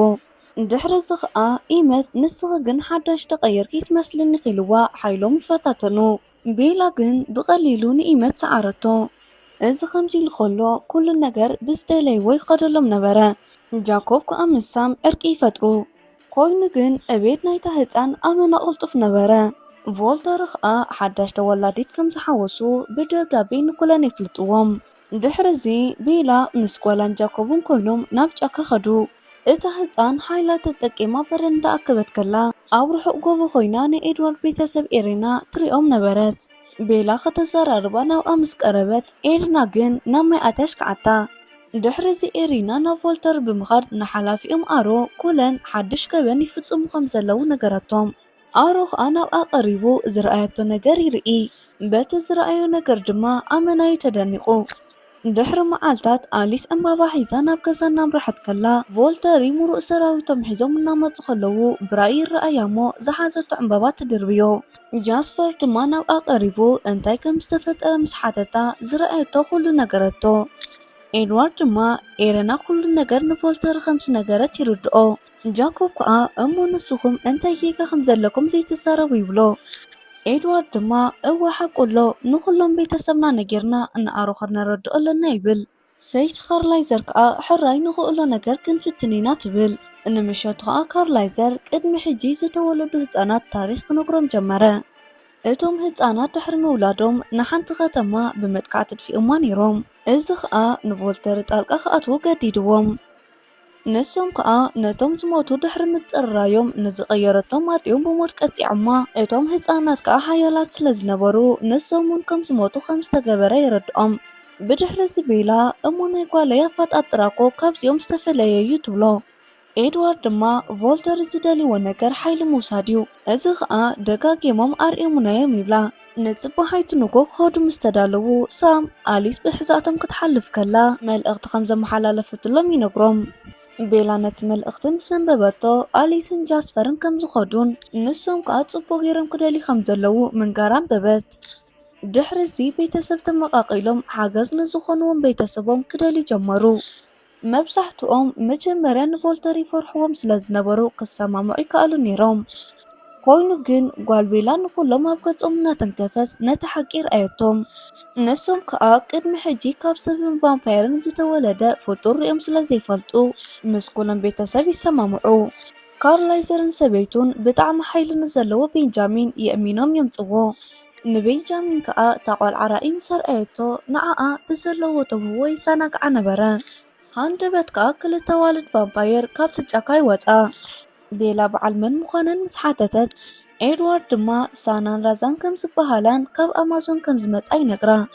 እታ ቆልዓ ከዓ ፍርቂ ሰብ ፍርቂ ቫምፓየር ከም ዝኾነት ምስ ረኣየተን ይረጋግኣ። ኩሎም ናይ ኩሎም ቤተሰብ ከዓ 18 ዝኾኑ ሓያላትን ዝተፈለየ ናይ ምክልኻል ክእለት ዘለዎም ቫምፓየር ይረኽቡ። ኮይኑ ግን እቶም ቫምፓየር ኣብ ደም ዓብዪ ሽግር ነበሮም። እዚ ከምዚ ኢሉ ከሎ ጃኮብ ነቶም ሓደሽቲ ናብ ተኩላ ዝተቐየሩ ክምህሮም ይጅምር። ሃንደበት ከዓ ሓደሽቲ ቫምፓየር ናብ ሕዛእቶም ምስ ኣተዉ ጃኮብ ከዓ እዚኦም ዝተከበዙ ቫምፓየር ኣይኮኑም ብምባል ክሃድኖም ጀመረ። ኮይኑ ግን እቶም ቫምፓየር ካብ ገረብ ናብ ገረብ እናነጠሩ ንምትሓዝ ይሸግርዎ። ካብ ገረብ ወሪዶም ኮፍ ምስ በሉ ካርላይዘር ይመፅእ እሞ ብላድሚርን ስቲቨንን ከም ዝበሃሉ ይዛረብ። ንሶም ከዓ ናብዚ ዝመፅሉ ቅድሚ ዘመናት ናይ ኩለን ቤተሰብ ንቤተሰቦም ዝኸፈሉሎም መስዋዕት ንምክሓስ ከም ዝኾነ የረድእዎም። ንምሸቱ ከዓ ኩሎም ተኣኪቦም ስለ ኣሊስማት እናተዘራረቡ ከለዉ ቭላድሚርን ስቲቨንን እቶም ነገራት ከም ዝሓሰብናዮም እንተዘይኮይኑ ዓብ ውግእ ምስ ቮልተር ከም ዝውላዕ ይነግርዎም። ኣሚን ዝተባሃለ ቫምፓየር ንሕና ክንከይድ ኣለና ኢሉ ክወፅእ ክብል ኤድዋርድ ጠጠው የብሎሞ ምናልባት ንስኻ ብትፈትዎም ሰባት እዚ ነገር ተፈጢሩ እንተዝነብር ከም ዝፈልጥ ቮልተሪ ፓወር ክምንጥሉ ጥራሕም ዝደልዩ ስለዚ ኣነም ቤተሰበይ ንዓኹም ክብል ክዋግዕ ኢሉ ሓሳቡ ይዛረብ። ጃኮብ ድማ ብምቕጻል ሙሉእ ናይ ተኹላ ጓሳ ምስኦም ከም ዝበኣስ ይነግሮም። እቶም ተዓደምቲ ከዓ ሓደ ብሓደ እናተስኡ ኩሎም ኣብ ጎኒ ናይ ኩሎም ቤተሰብ ከም ዝኾኑን ክሳብ ሞት ከም ዝበኣሱን የረጋግጹሎም። ፍትዋት ተኸታተልቲ መደብና ብዘቕረብናልኩም መደብ ዓጊብኩምን ተዘናጊዕኩምን ክትኮኑ እናተመነና እንተፈቲኹማ ቪድዮ ላይክ ሼር ብምግባር ዘለኩም ሃናፅር ይኹን ሓበሬታ ኣብ ኮመንት ሴክሽን ኣቕምጡልና። ናይ ወትሩ ተኸታተልቲ መደብና ንምዃን ሳብስክራይብ ዘይገበርኩም ሳብስክራይብ ኮር እንዳበልኩ ኣብ ቀጻሊ ብኻልእ መደብ ክሳብ ንራኸብ ሰሰናዩ። ሰላም ፍትዋት ተኸታተልቲ መደብና ከመይ ትኾኑ? ንሎሙ ድማ ካብ ናይ ዝሓለፈ ቀፂልና ናይ መወዳእታ ፓርት ሒዝናልኩም መፂና ኣለና። ኣብ ዝሓለፈ መደብና ንምስክርነት ዝመፁ ቫምፓየራት ክሳብ መወዳእታ ምስ ናይ ኩለን ቤተሰብ ኮይኖም ክሳብ ሞት ንኽበኣሱ ከም ዝተሰማምዑ ርኢና ነርና። ኣብ ናይ ሎሚ መደብና ድማ ንኮ ስለ ናይቲ ውግእ ኣካያይዳ እናተዘራረቡ ኣብ ዝነበሩ ሰዓት ኬድ ዝተባሃለት ናይ ኤድዋርድ ቤተሰብ ቤላ ንዝተዋህባ ናይ ምክልኻል ሓይሊ ሙሉእ ብሙሉእ ኣውፂኣ ክትጥቀመሉ ይግባኣ ይበለት። ቤላ ከዓ ካባይሞ እንታይ ክገብሮ ዝግባኣኒ ምስ በለት ካርላይዘር ከዓ እዚ ነገር ከተማዕብሎ እንተኮይና ቀስ ብቐስ እናተላመደት ከም ዝኾነ ይነግራ። ኬት ከዓ ቀፂላ ንዓኣ ዝተዋህባ ሓይሊ ናይ ኤሌክትሪክ ምንጪ ከም ዝኾነን ሙሉእ ብሙሉእ ንኽትጥቀመሉ ድማ ግዜ ከም ዝወሰደላ ትነግራ። ቤላ ድማ ብኸመይ ሓይላ ክትጥቀመሉ ከም ትኽእል ንኬት ትሓታ። ኬት ድማ ንጫካ ወሲዳ ሓይላ ካብ ውሽጣ ንደገ ክተውፅኦ ትሓታ። ኮይኑ ግን ቤላ ከምኡ ንምግባር ይኸብዳ። ኬት ድማ ንዓኺ ንእሽተይ ዘነቓቕሐ ክሰብ የድልየክሎ ትብላ እሞ ንቤላ ንምብርባር ንኤድዋርድ ብዘለዋ ናይ ኤሌክትሪክ ሓይሊ ከተሳቀዮ ጀመረት። ቤላ ከዓ በዚ ምክንያት ብዝተወሰነ መልክዑ ዘለዋ ሓይሊ ክተውፅእ ጀመረት። ብድሕሪዚ ኬት ንዘለዋ ኩሉ ሓይሊ ተጠቂማ ንኤድዋርድ ከም ትጎድኦ ጠንቀቐታ። ኮይኑ ግን ቤላ ንዘለዋ ሓይሊ ተጠቂማ ንኤድዋርድ ከም ተድሕኖ ነጊራ ንኤድዋርድ ምስ ስቃያ ቀጸለት። ቤላ ድማ ድሕሪዚያ ንዘለዋ ንሰባት ናይ ምክልኻል ሓይላ ከተውፅኦ ጀመረት። ኤድዋርድ ድማ ናይ ቤላ ሓይሊ ምስ ረኣየ እቲ ስቃይ ድሓን ከም ዝኾነን ኮይኑ ግን ሓይላ እናመሓየሸቶ ክትመፅእ ከም ዘለዋ ይነግራ። ቤላ ድማ ድሕሪ ዝኣድካሚ ጉዕዞ ነቲ ኣሊስ ዝገደፈቶ ደብዳቤ ተዓዘበት። ብድሕሪዚ ሓደ ነገር ዘኪራ ንምፅራይ ሓደ መፅሓፍ ሓዘት። ቀፂላ ነቲ መፅሓፍ ምስ ገንፀለቶ ጃይቻንግ ዝብል ፅሑፍ ናይቲ ቦታ ኣድራሻ ረኸበት። ኣሊስ ዝደለየተ ከዓ ቤላ ቤና ናብቲ ቦታ ክትከይድ ከም ዝደለየታ ስለ ዝተረድኣ ቤላ ንፅባሒቱ ንጎ ናብቲ ቦታ ምሪሓ ምስ ጃንግ ክትረዳዳእ ጀመረት። ንሱ ከዓ ምስ ኣሊስ ን20 ዓመት ብሓደ ከም ዝሰርሑ ይነግራ እሞ ኣሊስን ጃስፐርን ዝኣዘዝዎ ፖስጣ ይህባ። ኣብቲ ፖስጣ ድማ ጃንግ ዘስርሖ ናይ ጃኮብን ናይ ጓላን ፌክ ፓስፖርት ረኸበት። ቤላ እቲ ሓደ ናይ ኤድዋርድ መሲልዋ ነይሩ። ኮይኑ ግን ክልቲኦም ብሓደ ክረኣዩ ከም ዘይብሎምን ናይ ኣሊስ ሓሳብ ድማ ከምኡ ከም ዝኾነ ይርድኣ እሞ ነቲ ንብረት ሒዛ ናብ ገዛኣ ተመለሰት። ንምሸቱ ከዓ ኣብቲ ኩናት ሓደ ነገር እኳ ተተፈጠረ ብምባል ጓላ ምስ ጃኮብ ንኽጠፍኡ ብምሕሳብ ገንዘብ ኣብ ቦርሳ መልአት። ብምቕጻል ንጓላ ድሕንነት ኢላ ከም ዝገበረቶ ዝገለጽ ጽሑፍ ናብቲ ቦርሳ የእተወት። ብድሕሪዚ ቅድሚ እቲ ኩናት ኩሎም ቶም ቫምፓየራት ኮይኖም ጽቡቕ ግዜ ይሕልፉ። ብሩሑቅ ኮይኖም ኤድዋርድ ምስ ካርላይዘር እናዓለሉ ከለዉ ንዕዘቦም። ኤድዋርድ ድማ ነዚ ኩሉ ሰብ ኣብ ሓደጋ ይእትዎ ምህላዉ ኣመና ከም ዘጣዕሶ ይነግሮ። ካርላይዘር ድማ ኩሉ ሰብ ንሓደ ነገር ጥራሕ ኢሉ ከም ዝበኣሱ ነጊሩ የረጋግኦ። ኤድዋርድ ድማ ኣነ ክሳብ ሕጂ እዚ ኩሉ ዕድል ሂብካኒ ኣመስኪነካ ይፈልጥኒ ኢሉ የመስክኖ። እዚ ከምዚ ኢሉ ከሎ ቤላ ንጓላ ናይ ክሳድ ሃብል ትህባ እሞ ጽባሕ ዝተፈጠረ ይፈጠር ምስ ጃኮብ ክትከይድ ከም ዘለዋ ነገረታ። ንጽባሒቱ ድማ እቲ መዓልቲ ውግእ ነበረ። ቤተሰብ ኩለን ቀዲሞም ኣብቲ ቦታ በፂሖም ይጽበዩ ነበሩ። ቮልተር ድማ ድሕሪ ዝተወሰነ በብሓደ ብዝሕዝ ዘለዎም ካብቲ ጫካ ይወፁ። ናብኦም እናቐረቡ ከለዉ ከዓ ጃኮብ ምስ ጭፍርኡ ናብ ናይ ኩለን ቤተሰብ ይጽጉዑ። ቮልተር ድማ ብዝረኣይዎ ነገር ሰንቢዶም ኣብ ዘለውዎ ጠጠው ይብሉ። ካርላይዘር ድማ ንቕድሚት ወፂኡ ንሓላፊኦም ኣሮ ንሕና ዘድፋእናዮ ነገር የለን ስለዚ ነዚ ነገር እዚ ብዝሰልጠነ መንገዲ ንፍታሓዮ ይብሎ። ካብቶም ቮልተሪ ሓደ ቫምፓየር ከዓ ክትርእየና ከለኻ ዓይንሽ ዲና ንመስል እታ ቆልዓ እኮ ንሪኣ ኣለና ይብሎ። እዛ ቆልዓ ፍርቂ ኣካላ ናይ ሰብ ፍርቂ ኣካላ ድማ ናይ ቫምፓየር እዩ። እዞም ኣብዚ ምሳና ዘለው ድማ ምስክር ክኾኑና እዮም። ንስኹም እውን ከተረጋግፁ ትኽእሉ ኢኹም ይብሎም። ኣሮ ድማ ሕራይ ነቦኣ ኤድዋርድ ከዘራርቦ ይደሊ ኣለኹ ይብሎ። በዚ ከዓ ናይ ኤድዋርድ ርእሲ የንብቦ። እስኪ ናይታ ቆልዓ ርእሲ ድማ ከንብቦ ኢሉ ካልእ ሕቶ ይሓቶም። ቤላ ከዓ ምስ ጃኮብ ብምዃን ናብኡ እናቕረብዋ ከለዉ ጃኮብ ኣብ መንጎ ኢመት ምስኦም ንኽመፅእ ነጊርዎ ናብ ኣሮም ርሑ። ኣሮ ድማ ናይታ ቆልዓ ርእሲ የንብቦ። እዚ ዝገርም ነገር እዩ። ንመጀመርያ ግዜ ፍርቂ ሰብ ፍርቂ ቫምፓየር እናበለ ክድነቕ ጀመረ። ሬስ ዝተባሃለ ቫምፓየር ድማ እዚ ሞ ክኸውን ኣይክእልኒ ይብል። ኣሮ ድማ ናብኡ ይቐርብ እሞ ክትሓስቡ ከለኻ ንዓይ ዘታልሉኒ ይመስለካ ድዩ ኢሉ ይሓቶ። ሬድ ድማ ነታ ሓበሬታ ዘምፅአቶ ጓል ኣምፅዋ ይብሎም እሞ እታ ዝረኣየታ ህፃን ንሳ ምዃና ይሓትዋ። እታ ቤተሰብ ኤድዋርድ ዝኾነት ኤረና ድማ እንድዒ እታ ዝረኣኽዋ ቆልዓ ግን ካብኣ ዝነኣሰት እያ ነይራ በለቶም።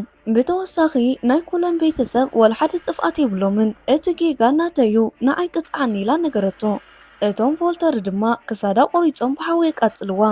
በቲ ዝፍጠር ዘሎ ዝሰንበዳ ኣሕዋታ ድማ መጥቃዕቲ ንምኽፋት ናብኦም መንገዲ ምስ ጀመራ ቤላ ነታ ቆልዓ ኣብ ናይ ጃኮብ ሕቖቕ ኣመጠታ። ኤድዋርድ ድማ ነቶም ቫምፓየራት ሓሳቦም ናብ ካልእ ነገር ክገብሩ ይነግሮም። ቀፂሉ ናብኦም ብምቕራብ ቮልተሪ ዝደልይዎ ነገር ኣይትግበሩ ይብሎም።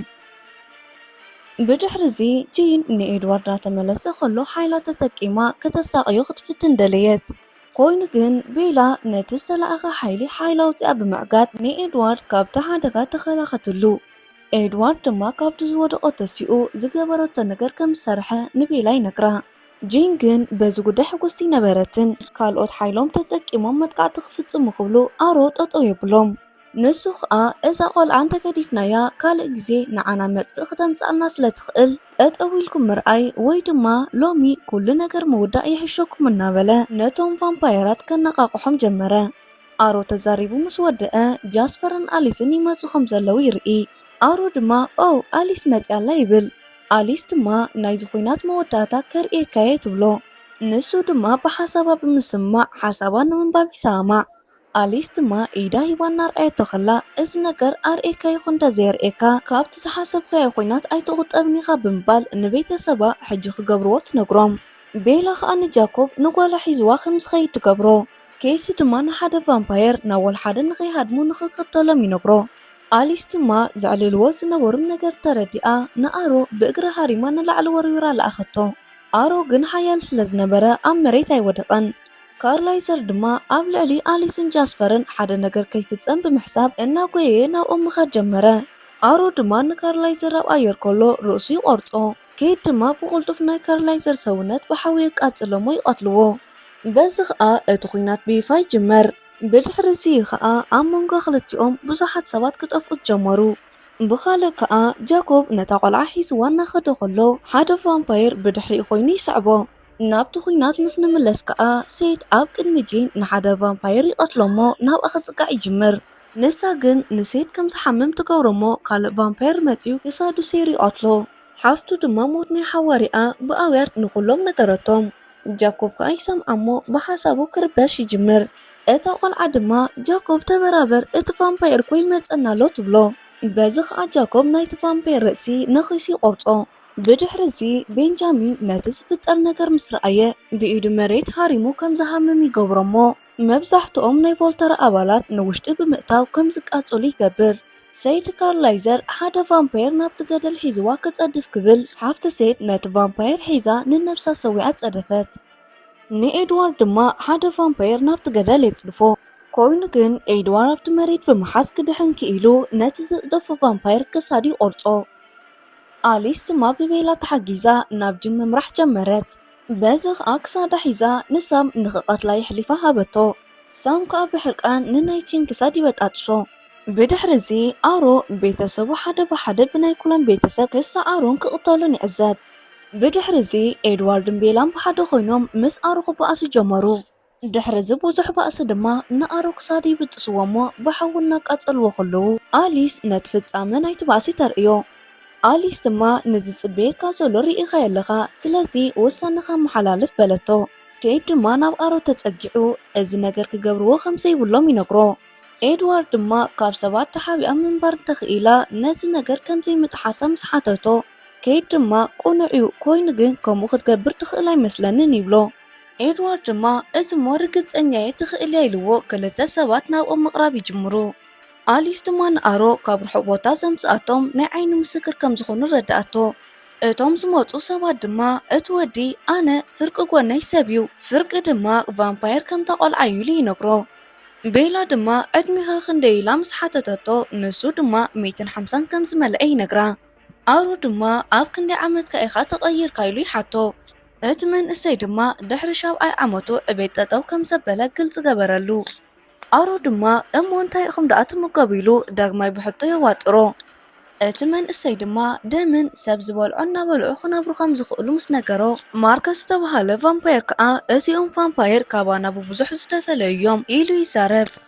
ከይድ እውን እንተኾነ ኩለን ምስ ናይ ተፈጥሮ ጸላቶም እንተሓባቢሎም ናኮ ስለዚ ስቕ ክንብሎም ኣይግባአናን ኢሉ ምስ ተዛረበ ኣሮ ጠጠው ይብሎሞ ነዚ ፍጠር ነገር ቀዲሙ ስለ ዝፈለጠ ወል ሓደ ኣባና ሓደጋ ዝፈጥሩ ይኮኑን ስለዚ ሎሚ ንዋጋእኒና ኢሉ ንኹሎም ይፍልጦም።